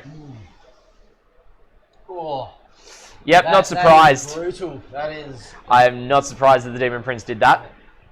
Just 2 aggressors left that are going to punch back into the Demon Prince. But at least they didn't wipe the unit, so we can't consolidate into the JPI. So yes. At least that got that unit's free to move. 100%. So we'll get some attacks back here. It'll be Strength 8 and Twin Linked, which would be really nice. Yes, it is Matt Morosoli. Yes, it is. Raisu, it's pinned to the top of chat now for you. So just in one of the paste bins there. So just looking at Matt's secondaries, I think Defend Stronghold's almost going to be a given at this point. And he presumably established in the centre with those Screamers. Yep, quite possibly. Now, the one thing I did forget to reset back up is the round time for you guys. So we've got about an hour and a bit left on the clock. 71 minutes. So they do have sports clocks up here that they've got going for all players. Alright, looks like just up down the Calidus.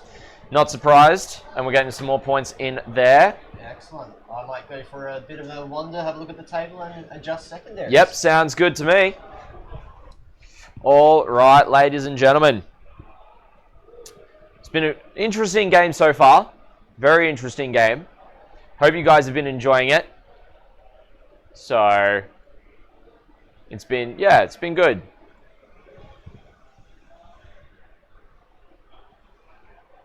I want to thank everyone for tuning in this weekend, whether you're just tuning in for the final match or you've been watching since round 1. Really appreciate it, guys. All of the games have been locally recorded as well, so despite the technical difficulties, despite the 2 PC restarts as well, we'll merge those videos together and get them out on our YouTube channel for you guys. If you've only caught part of the match or want to watch a full match, you'll be able to catch them there over the next few weeks when we get that done for you guys as well.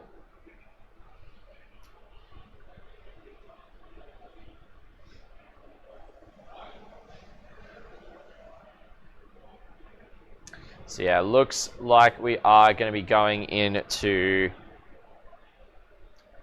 almost into Callum's turn.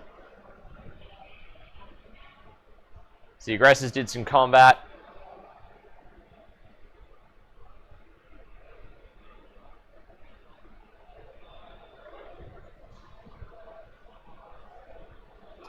So, yep, we've got the turn swap there.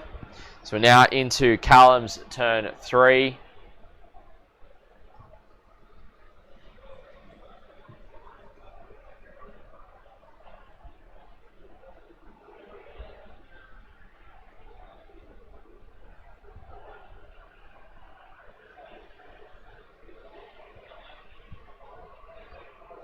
There we go. So Callum's on 1 CP, Matt is on 0 right now. Alrighty, so we've tentatively put in defend for Matt, even though it does finish at end of Callum's turn, but I'm not sure we'll be able to interact with him, so we'll take it out if need be. Matt actually didn't do established locus, completely forgot, advanced the screamers by accident. Right. And it didn't click, so he's actually ditched locus. So that was a little bit of an oopsie. 2 points is, you know, not the biggest deal in the world, but if you lose by 2, oof. Yeah. And I think cleanse for Callum, that's good. Like, it does negate the damage that he might want to deal, but you know, the combi lieutenant can do it if those screamers are gone, and we can get something on the top left. It's a big 5. Bring it down. Does the chariot have the vehicle? It's a monstral vehicle. I think Or it's either. Yeah, I'm not certain. I haven't really seen it in too many lists, but I will pull it up. The Burning Chariot. It is a mounted. okay, so it doesn't give up Bring It Down. No, it does not. So it's only the Lord of Change and Kairos, and I guess the Demon Prince. Yeah. Yeah. Although the Demon Prince isn't quite as juicy points-wise. Reagan, that is true. We're seeing oaths being placed down on the one remaining pink and blues down on this bottom objective here. If I can, I'm not on the right scene for this. There we go. Down here is the oath target, and we're seeing those JPIs advance. I'm not surprised he didn't pick up the Centurions. Yep, they're in a safe position there, at least for now. And this is a huge opportunity for Callum, actually. He can potentially give Matt a 5 on primary and be in a very commanding position at the end of this turn. Yes. Knowing he's got bottom of 5, he could be well placed. Yep. 100% agree. 100% agree. So, not surprised that the Deathwatch vets that were up there are dead. No, not at all. So they are currently missing, and yeah, we'll see what those Spectrus kill team are able to do. Yeah. I believe. But the Overwatch threat from some flamers floating around is never a good thing. Yep.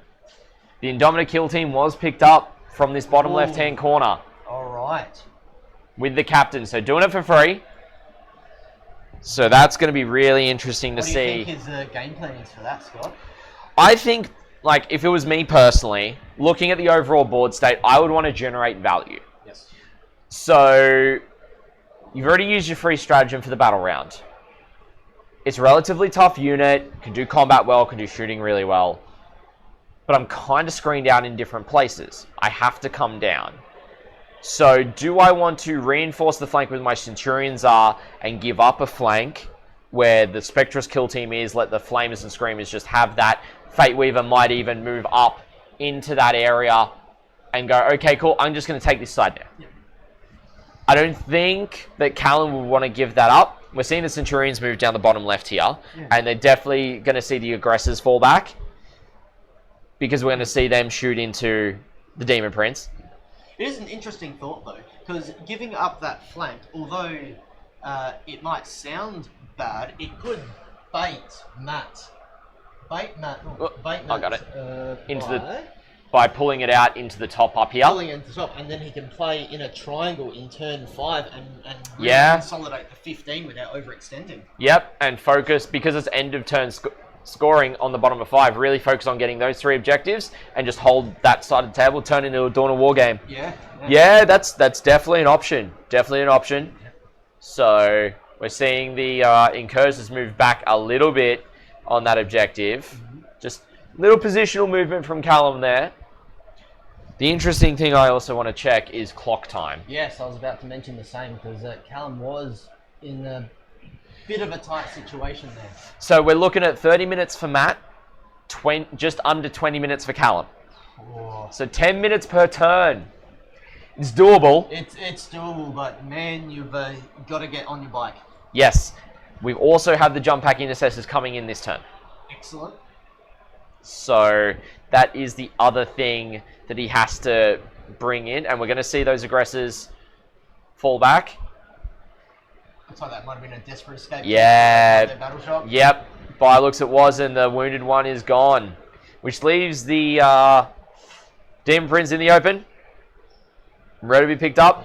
I would not be surprised No, actually, we can't see that happen. He can't put any of the shooting stratagems for Deathwatch onto the Centurions. Centurions cannot be affected by it. So, because it's only mission tactics units that can get the Kraken rounds, the Hellfire rounds, or the Dragon rounds. I mean, I don't really feel sorry for Centurions myself. Not No. buffs. They're pretty brutal, but Yes. for Callum, just for Callum, I wish they did. Yeah, so it'll force on the missiles to a 3-up save because of cover, and then the Lads Council will force it onto the 4-up invo. But it's still the potential for a lot of damage into the Demon Prince. The Demon Prince is only 10 wounds, but T10. I think it might also be -1 damage. I'll double check that as well, but... Yeah, it looks like the Calidus was just tweaked a little bit to make sure it was within 12 of the Demon Prince to affect the Vector, so stop any silly rerolls and... Yeah, so whilst it's in your... That's exactly right, Dante. That's how I would have approached the turn personally. Don't give Sully the Flux tokens to use and buff his army, and just focus on your own abilities. Yep. I think that's a very strong play into the Zeech build. Yep, definitely agree. Definitely agree for sure. So, once per game, the Demon Prince can have a 3-up invulnerable save. Ooh.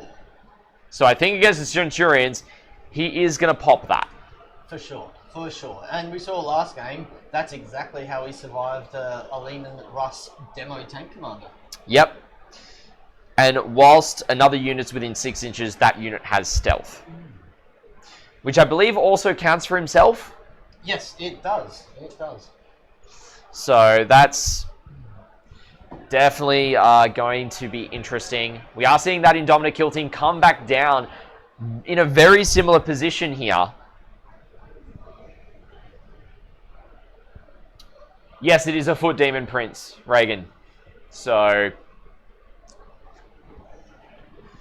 unless it's the Demon Prince with wings. Did he put the Demon Prince in? I could be wrong. His list could be the Demon Prince with wings. It is the Demon Prince with rings. So I was reading out the wrong data sheet. So ignore that, chat. So basically, once per battle, the fight phase, he can get +3 attacks. And each time it's selected fight, he can either get lethal hits, precision, or sustained 1. Yep. Who would have thought reading the rules solves a lot of questions? Yep. As they like to say in the Magic Sphere, but applied to 40k, reading the rule explains the rule.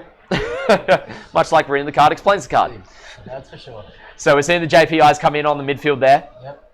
Looks like they're probably just projecting out a threat and also protecting the Calidus from a cheeky Blade Bearer charge or something. Yes. It's important to actually note that Calidus is on 2 wounds. It is.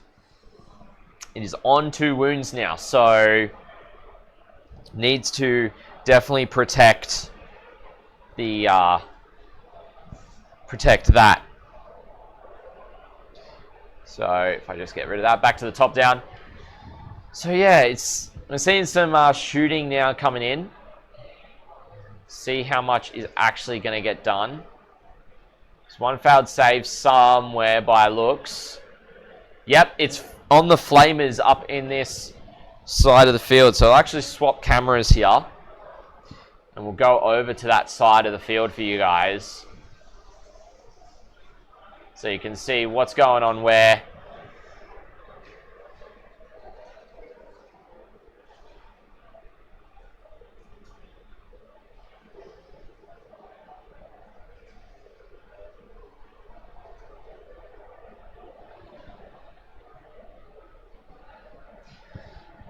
So let's see how much he's able to force here. He's able to remove 1 and 1 is on a wound.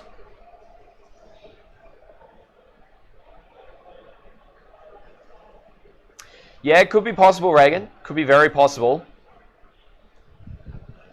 I think there was only 1 pink left. 1 pink, so yeah. There's no more splits. No, they do split again. Oh, into the Brims. Brims, that's right. Yeah. Yep. So mortal wounds and those tactics are definitely in play. Yep, 100%.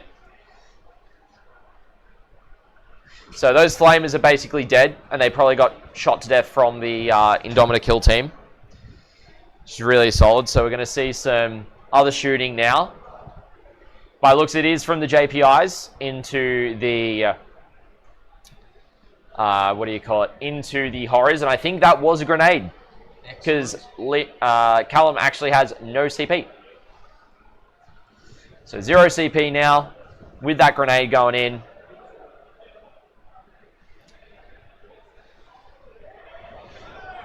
This is a really close game. And the thing is that Callum is just ahead by 3 points right now with no secondaries this turn. It is correct.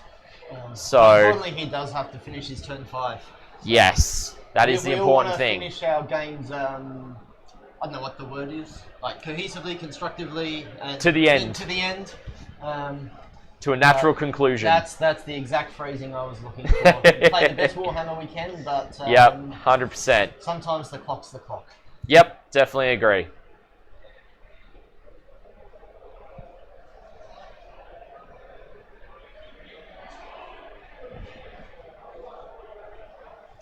All right, so it looks like they're all hits. A couple of wounds there. So we'll see what saves we get and where that's damage going in. So by looks, 3 failed saves. So is that going to be into... That's another screamer gone. Yeah. I do wonder now with the placement of those JPIs if that lieutenant can't reactive move back into the building. So that was... So I think that was actually the shooting from potentially the JPIs. Or it could have been maybe some other shooting from elsewhere. Maybe from the Spectrus kill team up in the top left. They were just doing the same thing as what they did last time. Applying shots onto it with lethal hits. Yep. Get the job done. And then allow the lieutenant to then cleanse. Yes. Get some more points there. Because then, but at the same time, they've got, for the mission rule for this one. I think it's raised banners? It is banners. Yeah. So there's no ability for battle line and stuff to do extra stuff. So could have also been the heavy bolters from the Indomitor kill team, quite possibly. They could have shot everything else in the heavy bolters down there. Gotten rid of the Screamer to allow double cleanse. Yeah, much more value with the double cleanse. 2 versus 5 is a big difference. Yeah, for sure. So it looks like the Demon Prince down to 4 wounds now. Ooh. And I think we've still got the... some more shots going into it. Let's see if he's able to kill the Demon Prince. Because if he's able to kill the Demon Prince, that's big. That is huge. That's the threat on his backfield dealt with, except for any up-downs, but the board position would definitely be Callum's at this point. The pickups aren't available to Matt because he doesn't have the CP. Even better. Unless he can do it. Can he do it for free with any of the abilities? Potentially with Kairos, but that is my best guess. I'll have a look at Kairos.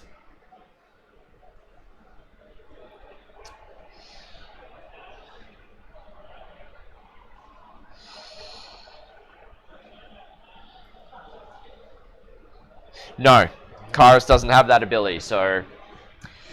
Josh, there is a reason we don't have them, unfortunately. We won't go into it, though. Yeah, there is no way to be free. Kairos has got a refund, not a free spend. No, they are just different colours, Beal. Different colours. Yeah, don't worry, there was some very thorough battle-ready checks in round 1 by all the judges. That they were. And Forge Miniatures, thank you so much for the 3-month tier 1 sub over on Twitch. Really appreciate that, my friend. Hope you're doing well. But yeah, I do my best to not speculate in these kind of situations, ladies and gentlemen. I just see what the rolls happen. Rip a 9-inch charge with those JPIs. Oh, that is going to be huge. Do some impact mortals. Impact mortals. Oh, we love to see it. And he gets 3. Oh. So that Demon Prince is now on 1 wound. Oh, it's going to happen, Scott. I believe. There is a Power Fist in there. So that is wild, ladies and gentlemen, that there is a Demon Prince on 1 wound left from impact models from the JPIs. They've got a bucket of attacks. They just need 1 to get through. It can happen. Anything with volume is one of the toughest of things. Yep, the JPIs are, they've got a lot of attacks. Strength 4 -1 damage, though. I mean, you only need 1 damage. Yep. Did we just see the Power Fist and the Power Fist failed? Alright, bit harder now, but... Yeah, these are the chainswords. So the Power Fist whiffed. Let's see if the chainswords are able to at least convert something here. There's single six. All right, can he do it? Ooh. Oh, makes the save. Okay. Now the Demon Prince is going to pick up those JPIs. Unless this is the Power Fist. Oh. Does he get picked up? Does he get it? No, he's going to use Scintillating Legion reroll, I believe. Oh no, there's more attacks coming in. Unless this is the other combat down the bottom into the horrors. So the Demon Prince still alive on 1 wound right now. I think this is all the attacks going into the blues. It would make sense. Because there weren't as many going into the Demon Prince as there are here going into the horrors.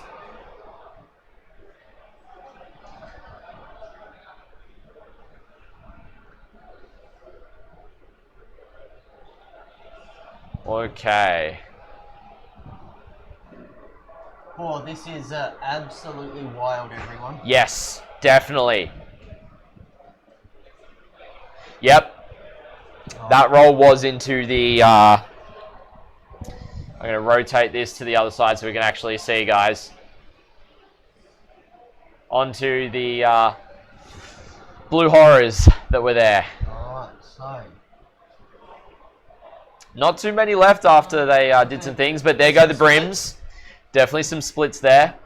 And we can see there's still a unit of 6 flamers in that middle spot where the Demon Prince was, ladies and gentlemen. So Matt's still got some decent amount of resources right now, right in there.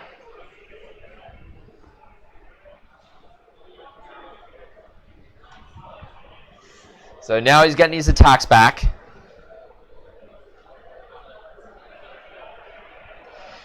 Yeah, unfortunately, I was hoping those JPIs could get the job done and take that primary away, but, you know. Yeah.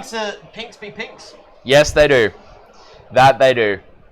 They just split. And my mate Brent will tell you, they're a pain in the butt to remove. They're a trap for oaths. They're a trap for trying to kill, like... I think the only time I managed to one-shot a unit was Spear Guard with a Blade Champ with 4 rerolls. That was the only time I've ever cleared it in 1 activation. Yeah, right. Wild. So, I think we're jumping over to turn 4 here. I think we'll get some score updates in a second. I think there was at least 1 cleanse for Callum. Lieutenant probably did that. Yep. So we'll get that updated in a second for you guys. I might mute myself and just hear what they're doing. Yep. So we are going into turn 4 now, ladies and gentlemen, with about 50 minutes left in the round.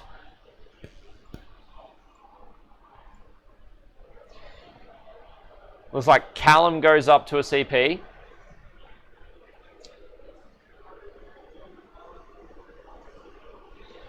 Reagan, I definitely agree with that. The thing is, he's only got the 1, so he's denying the amount that Matt has, in a sense, but also not completely, if that makes sense. So by only having the 1, he's not throwing it back, but he's still allowing Matt to generate more, because if his opponent has 1, he still gets more, right? So it's in Callum's best interests to actually be removing them and using them, but maybe he doesn't want to be. Maybe he doesn't want to. So both players are on, just getting the CP input here and getting that all set up correctly. Well, looks both players are on 1. Is what I'm going to say, because that corner dice looks like the CP for both players. And Brad is just going to chuck in those scores for us, which is really appreciated. So, 4 on cleanse. There was a double cleanse. So maybe it was the way that I called it, killing the Screamer with the Heavy Bolters and then cleansing with the Spectrus kill team and the Lieutenant in the middle. So Matt scoring another 10 points on primary this turn. Both players just consistently putting up 10. But currently in the secondary game, this is the first turn where Callum hasn't been able to score both his secondaries. So it's going to be interesting to see how Matt can capitalize with behind enemy lines and recover assets. Oof.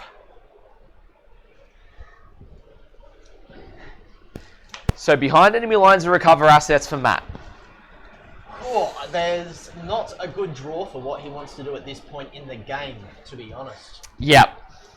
He really wanted some kill-based secondaries to try and maximise output and end the game, but he can choose one or the other now. Try to cripple Callum or get points. It's a hard call. Yeah, it definitely is. So even just looking at where positioning is for everything, he does have some units that have got really solid mobility. He didn't have the CP to pick up. This would have been the perfect turn to have something ready to go to pick up and throw. Didn't have the CP for it. So I think he's going to maybe miss behind enemy lines. But with one unit, what he might do is he may deep strike or redeploy something. He's measuring something out here. Yep, that's the other thought as well. Dante is just fall back the Demon Prince out of combat there with the JPIs.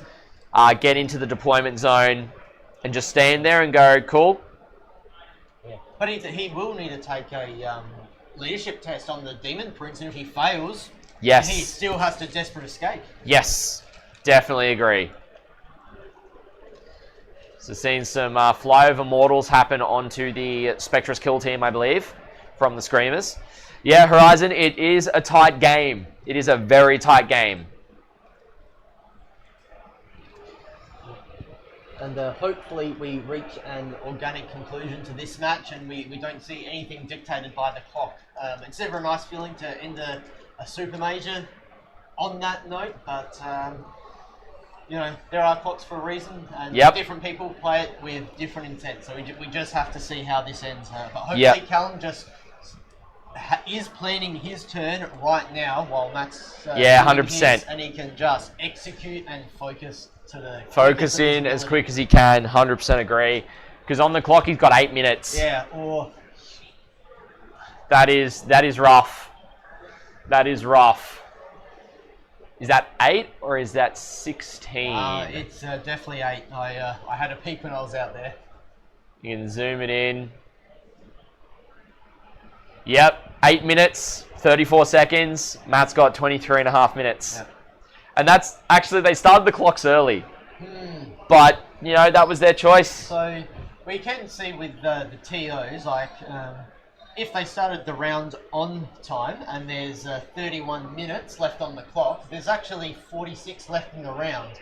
Yep. So a precedent has been set that any additional time is equally split. So we could see Callum getting a maximum 15 minutes here. If you go if it's 14 difference, add on a 7, 8 plus 7. 15, it goes up to 15 for both turns. Yep, definitely could. Matt will go up to half an hour, which is possible, very possible. That might be something I will go and raise with them real quick. Yeah. And I'll let you have a yarn with chat. So we'll just jump over to this guy and we'll go this camera, so it's just the top down for you. Beautiful. So I will be back momentarily, ladies and gentlemen. All right. We try to not influence any game as much as humanly possible, if at all. While we're streaming, we're here to bring you know, some entertainment and a product to everyone, and it's really the players and the TO's responsibility to govern how the game works and ends. I think that's a fair sentiment across a lot of the streamers that are evolving with the 40k scene right now. So it looks like those Plague Bearers are still trying to screen out. They're probably going to do a recover asset, to be honest. At least that's what I would do. I'm not sure if there's anything to deep strike. I don't think he picked anything up because he didn't have the CP. So it just might be the home and the no man's land section and just scrape a couple of points there.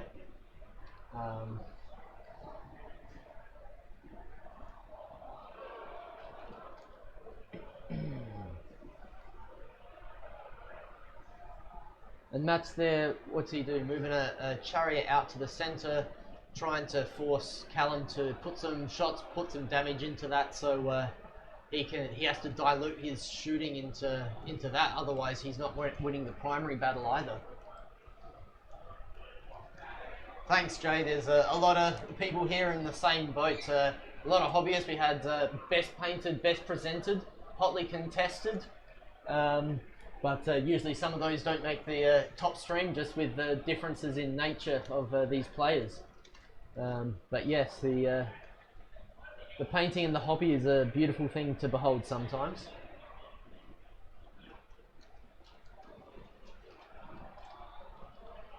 It's definitely 15 minutes. Sorry. 43 minutes there. Yeah. Cool. So we've just had word from the head judge at the moment. Because they started put less time on the clock to begin with, they're getting an equal distribution of time added to their respective clocks based on the official round time. So that is a great thing to see, a bit of active judging there, so we can have an organic conclusion to this game. I love to see it.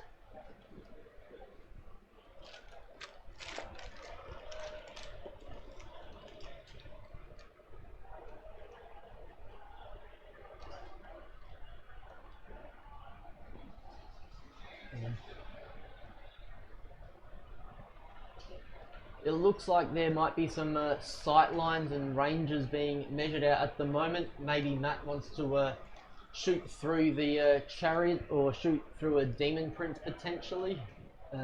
Or he might just be measuring screens and some threat ranges. The chapter calls and we answer. Thanks for subscribing and following Scotty. He does a great job trying to bring the best Australian-based 40k content to everyone here, wherever you're watching. I don't know, maybe drop a comment in chat where you're watching from, whether it's locally here in Adelaide, South Australia, somewhere else in Oz, or maybe even internationally. We'd love to see who's around watching.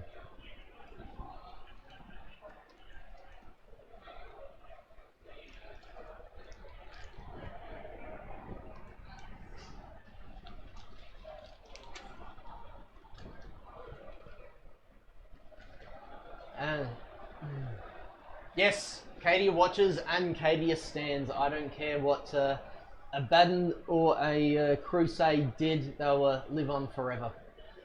Looks like some big assets are coming out to play. Matt's done a good job of holding on to them to this point on the game. And hopefully they can just start coming out to play and threatening. Oh, the US. Love to see it. I don't know, I've just watched the LVO stream, I think it was last week. War Games Live, they always do a great job of what they do, so shout out over to there.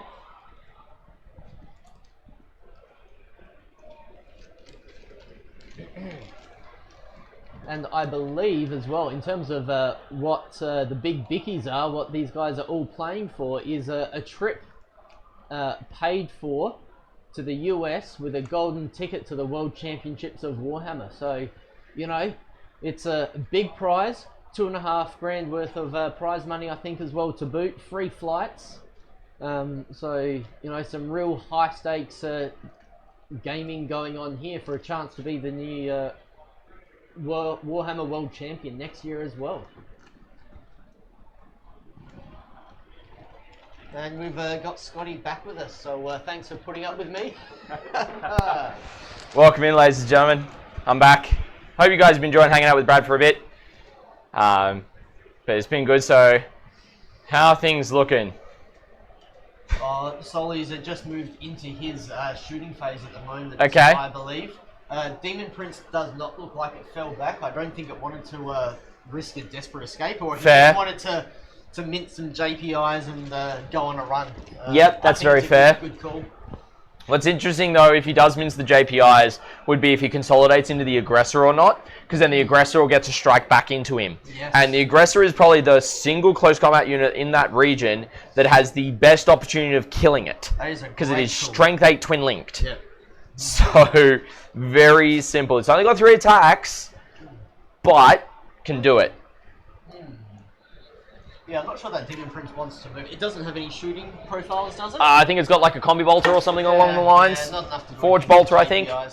And I don't think it wants to make a charge move either, because those dev sense might decide to overwatch that for sure. Yep, certainly. So just seeing some of the shots. However, did call that we are getting a unit in behind enemy lines territory. We do have a unit of Flamers. There we go. Getting in there to get some You points. can only scream for so long, Scotty. It'll actually be strength 10. Reagan, you are 100% correct. Because it is targeting the closest enemy unit, it gets +2 strength in the Indomitor kill team. Oh my goodness, yes, you are correct. Taking it from winning on 5s to 3s. Oh, that is a massive break point. I love That to is see it. huge. It's actually huge. So yeah, he probably won't consolidate at all. Use the shoot into combat stratagem here. Interesting. Okay. Yeah, I remember one of my most disappointing games into Matt Morosoli down under 40k. I was playing guard at the time. He was on a form of demons, but he had a bloodthirster. This was last edition. There was the shoot into combat strat, and on ones I hit my own dudes or killed my Oh own dudes. gosh. All I had to do was kill one Cassican, and I had all my Russers lined up on this. Oh. When I want to roll the one, I never rolled a one. Oh no, that's no good, man. You hate to see it.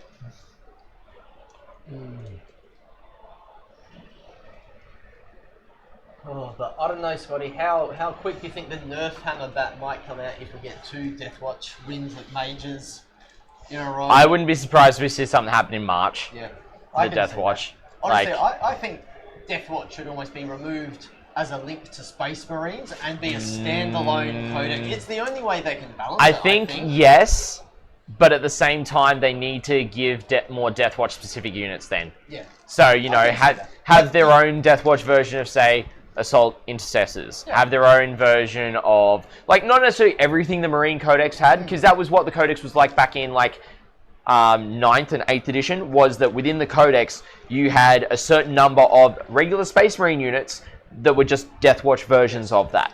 So I think that would be the way that GW should do that. Dante? Oh, you're breaking Oh, brother. brother. No. No, we just got us back. Please. No. Limited time only. Conditions apply. See in store for details. Just to round out the bit there. But speaking of stores, Scotty, stores, you're right if there's a shameless plug. That Go for it. Alright, so as one of the major sponsors of Uprising Adelaide and a lot of events around Adelaide, there is Dragon's Lair Hobbies and Gaming, your favourite local gaming store for Adelaide. So they're in Edwardstown. They'll, get in touch. We ship. We go everywhere you want to go. I don't know. Maybe we'll fly something internationally if you really want to.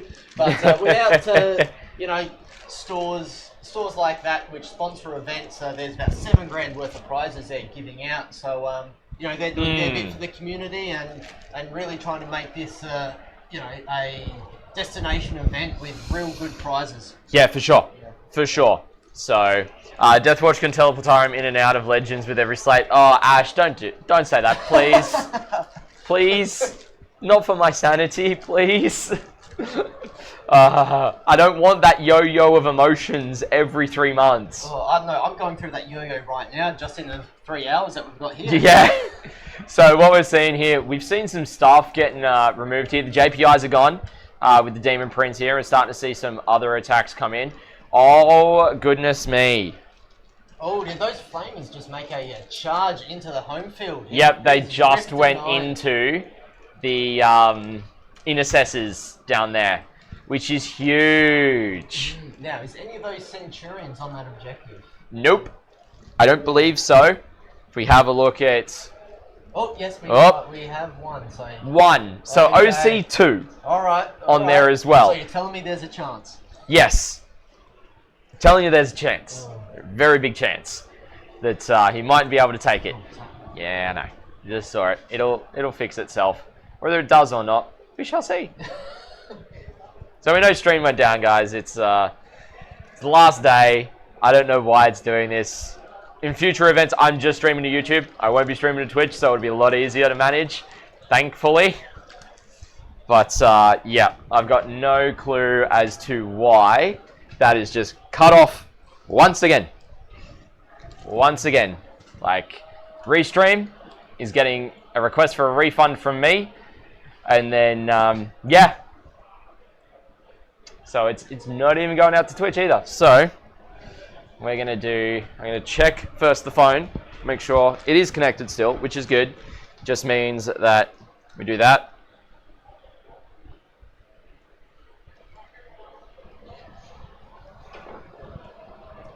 And then There it goes.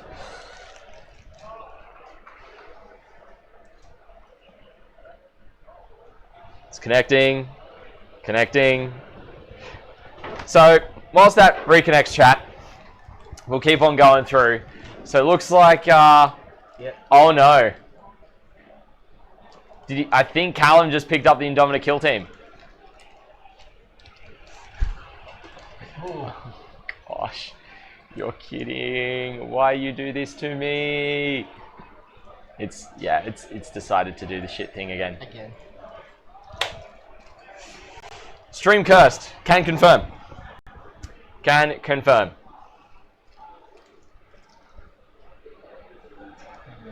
It's Australian internet this time. It's decided to Properly do it. Properly do it.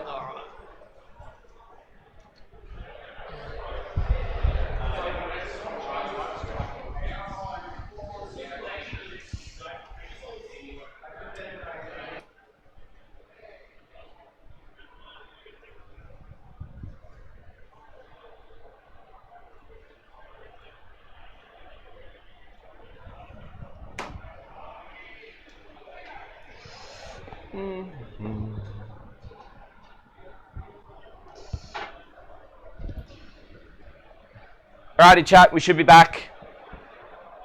I pray, I hope. I apologize. Because for some reason, it's just everything's working against us right now. So we should be back. Oh my goodness, YouTube.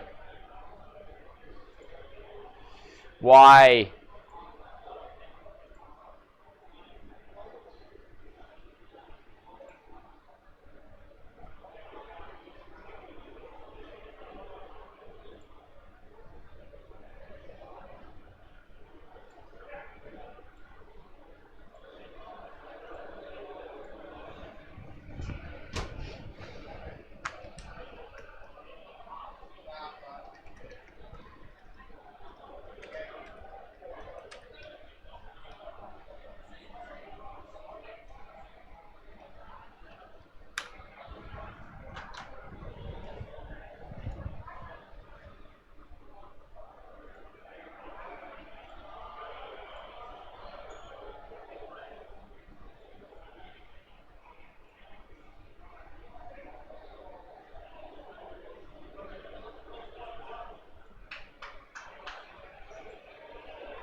Alright, so we're just seeing some final things be input.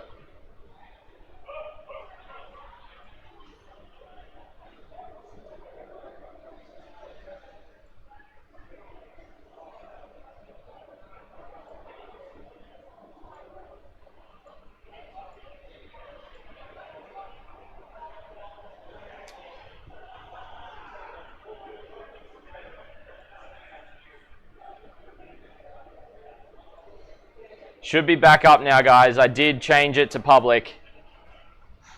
Yeah, it did a dumb thing. It did a dumb thing, guys. YouTube is doing dumb stuff right now. Do apologize about that drop, ladies and gentlemen. Yeah. It is what it is. Alright. Screen gone down. Back up now. Excellent. So, just looking at that, what was next to the Demon Prince, Scotty?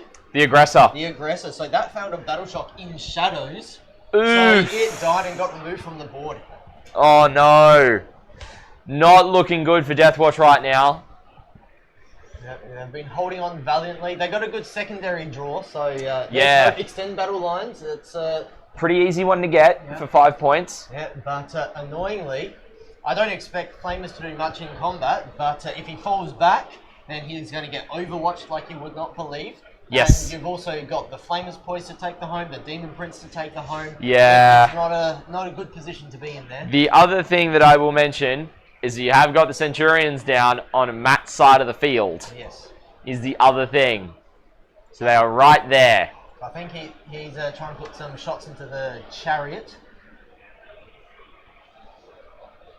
Yeah, quite possibly.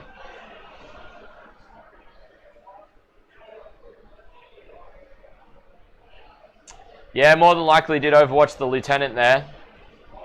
Now, it's important to note that...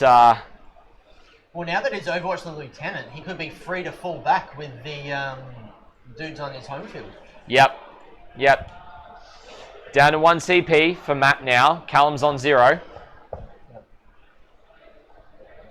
So, this is a very precarious spot now for the Deathwatch. It is. I mean, but that's what you want to see. Game 8 for the big Yeah, win. you did. You do for the big bickies. Oof. That's pretty big, getting the 6s there. So we're getting some overwatch, I believe, from the Centurions. Or is it... No, it's actually Callum's active turn. So let me update that there. So we're on the bottom of turn 4. Not long to go, ladies and gentlemen. So I would be expecting that lieutenant to locus in the middle. And then hopefully the Centurions kill the chariot, and then that'll give him his extend as well. Yep. So that is good play. I'm not sure what's going on in the top left. They're going to have to get rid of those screamers. Yeah, definitely. Looks like he's charging in. Yep, not surprised. Callum doesn't have much left that he can really do here, outside of charging in to deny primary and try and stay in it here. Because that's the important thing. If he's able to extend battle lines for 5 points, he's still in it. But the thing is, Matt's going to get 15 next turn. Put him on 45. Callum will get 15, put him on 40. So if we have a look at the expanded, that's where it's at. Now, Matt did drop recover assets last turn. No, I think that's ongoing. So I think he can get an extra 3 points, I think it is. Yep. For the recover. I think the plague bearers behind that middle ruin. And right. Flamers or horrors in the backfield, I think they're the two. So Matt could actually be on 62 at the conclusion of this round. Yeah. Nah, man.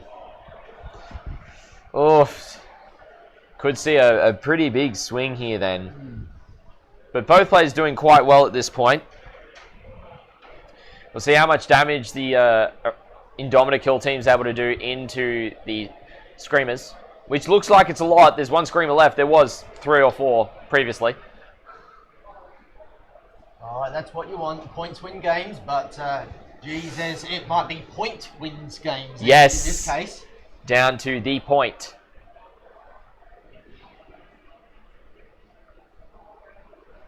Essentially, this doesn't strike me as having that much damage like the other guys, but sure as enough, picking up enough units. Yes. That is for sure. It's what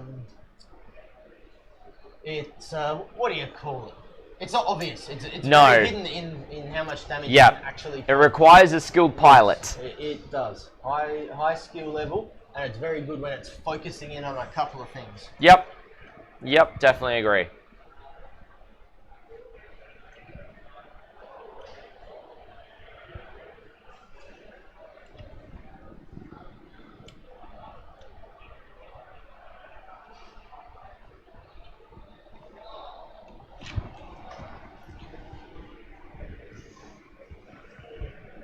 Alright, let's see how much damage. I have let the TOs know, Reagan. We will see what happens with that. I believe the head TO did reset the clock, so maybe if we have a quick squiz, we might be able to confirm that. If the clock has been updated, so we are on the right camera, I just need to get the right app open. Nope, it is not. Callum's got 59 seconds. Alright, so it hasn't been reset as yet, because the round timer says... But there is a second clock. Excellent, ready to go. Yep. So there we go, there is the confirmation. So we do have a second clock in play, ladies and gentlemen, that will start when Callum needs it.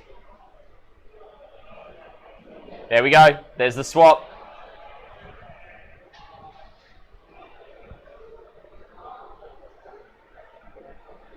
So we're getting the scoring. Going for Callum. Now we're on to turn 5, ladies and gentlemen. Matt gets the 10. And looks like they're going to draw some secondaries. Yep. He'll get his recover from the looks of it. And I'll just go out for a wander and update the screen for everyone. Too easy sounds good. All righty. So if we look at the expanded scores, 62 to 66. Callum ended up being able to establish Locus for the 4 points. What did he do? He would have done it with the Spectrus kill team, of course. That is what is down in that bottom left-hand corner. I was not sure if they were dead or alive. Chat. Oh my gosh. That's huge for Callum. That is absolutely huge. James, yeah. Deathwatch Mafia. Yep.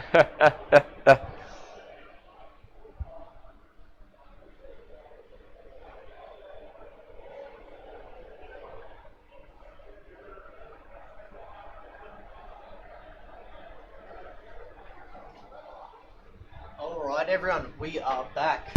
All right. We've got the secondaries in, and having a quick look at the screen, I'm just trying to think, if I was in match brain, what would I want to do? Well, you got area denial and engage. Yeah, what I dare say is going to happen is that Big Chicken is going to charge the dev sense, survive. They won't be able to get picked up, so they're going to be locked down for Callum's turn. Yeah. He's probably going to fall back. Oh and shoot, gosh, or look at it. Or do some jank with the flamers. So his scents are going to be stuck in that corner, tagged in combat, and then his Callum's home field is going to be flamed like no tomorrow. Oh, I think that's the game-winning play there, locking down those dev scents. Yep. So the Spectrus kill team can be picked up if it's outside of engagement range innately. It's got the scout's ability, basically. So that's how the Spectrus can be picked up, and then he could spend the CP on the dev sense. That's how he does it.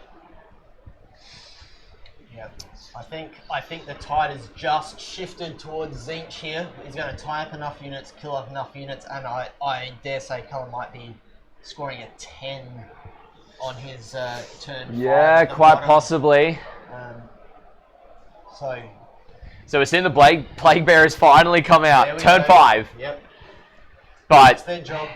Once all the big damage. There's the reactive. It's just moving back into the terrain. Not giving it away easily.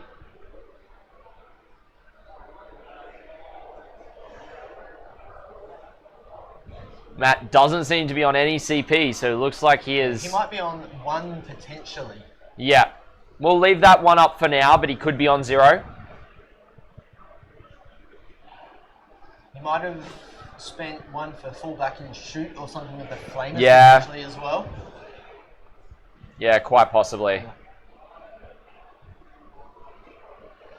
So just making sure the position's correct.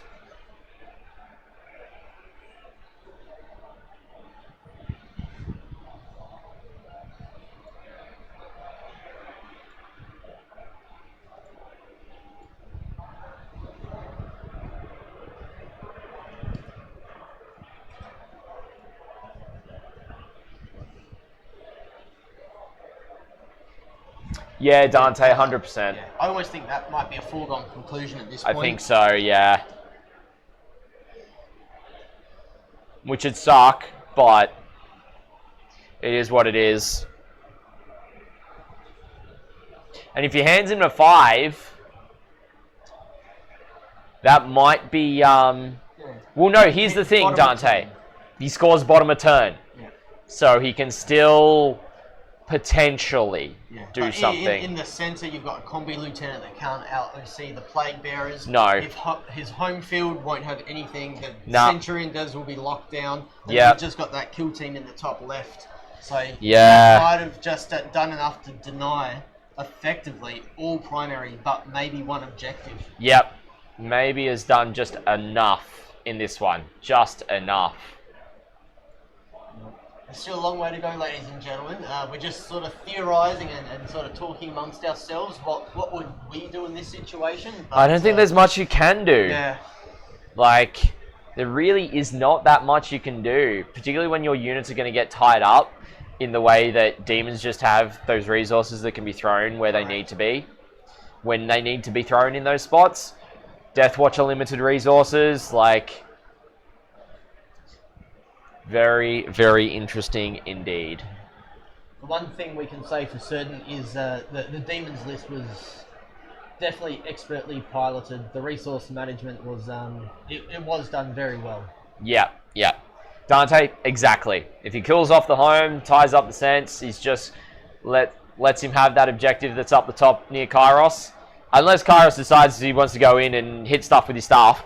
Yeah, but at that point, you know, that's just rolling dice for rolling dice, I think. Yeah, well, here's the question, though. Has Callum gotten Assassinate this game?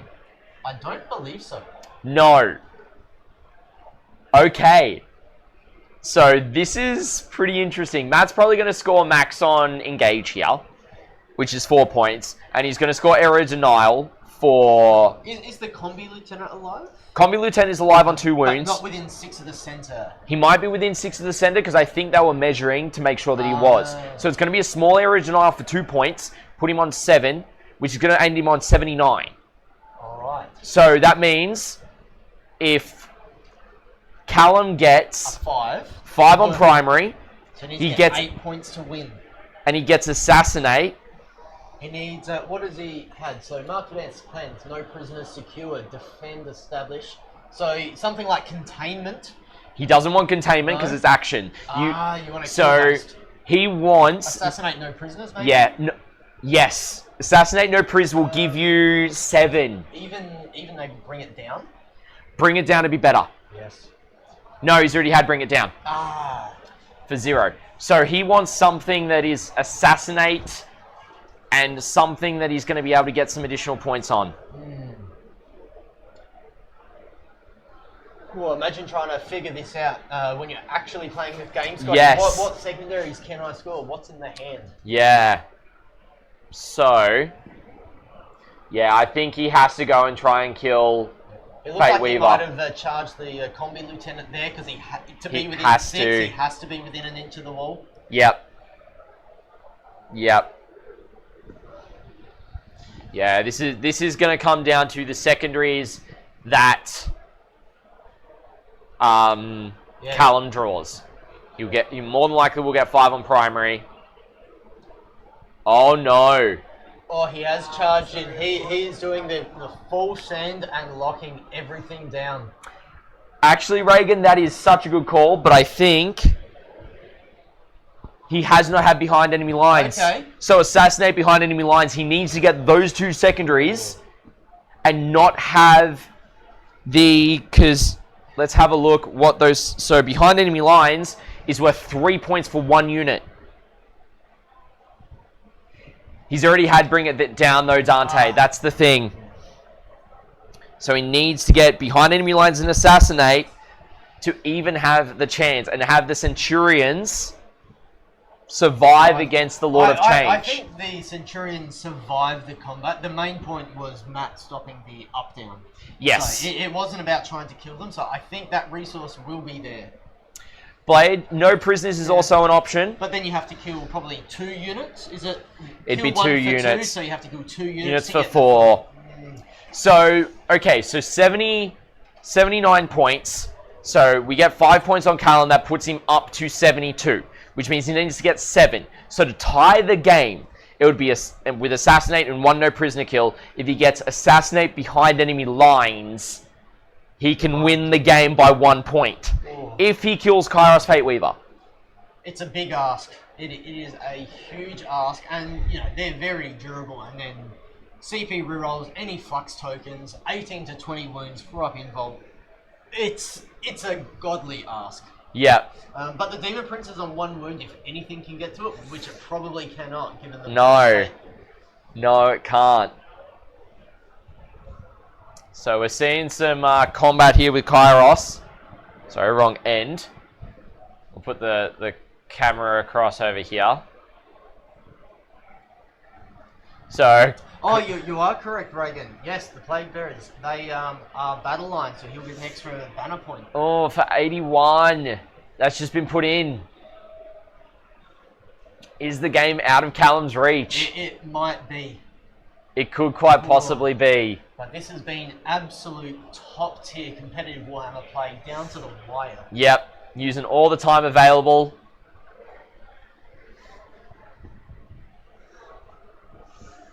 So 81 points for 2 more banners. Engaged for 4. Oh, he killed the lieutenant for area denial for 5. Yep, That's what did it. That pushes it. Not the banner, but yeah, because area denial is 5 for the full. Yes. I want to think. Big area for 5, definitely. Yeah, 5. So that's not even including the banners. It's actually huge, guys.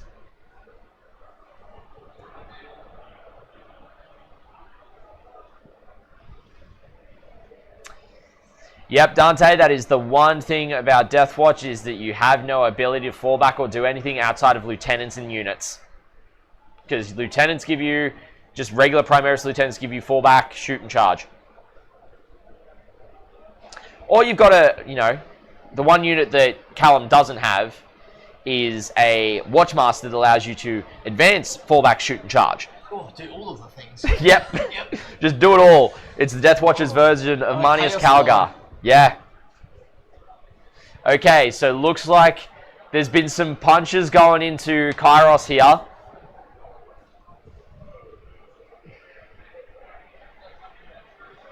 Watch Captain does, Reagan, 100%.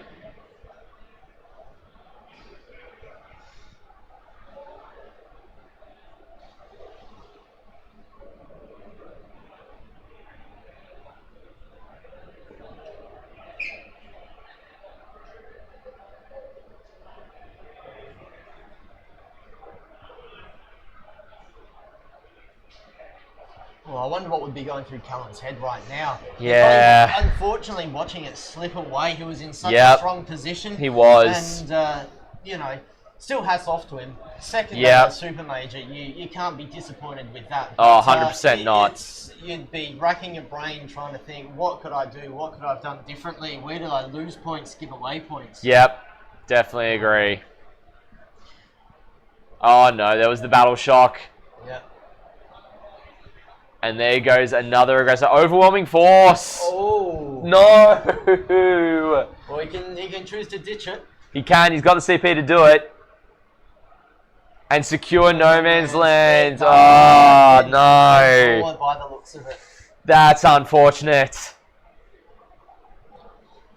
That would have been a great early game, but... at this point of the game, no, not at all. Not at all. So that's going to be super, super rough. Callum, considering... He's literally sitting there. He's probably doing the maths in his mind, trying to look at... Let's get them up on screens. Yep. There could be a handshake coming soon. If I can get the right camera. Oh, that camera's been knocked. Alright. Looks like they're looking yeah, Callum's together. Looking at it.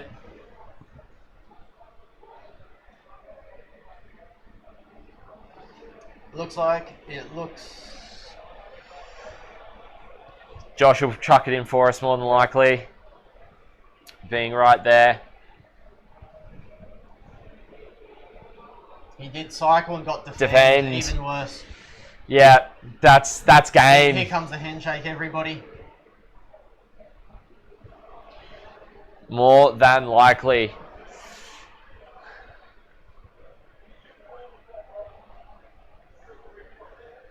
Probably just going through, making sure that all scores are yep, correct. there it is. We have it.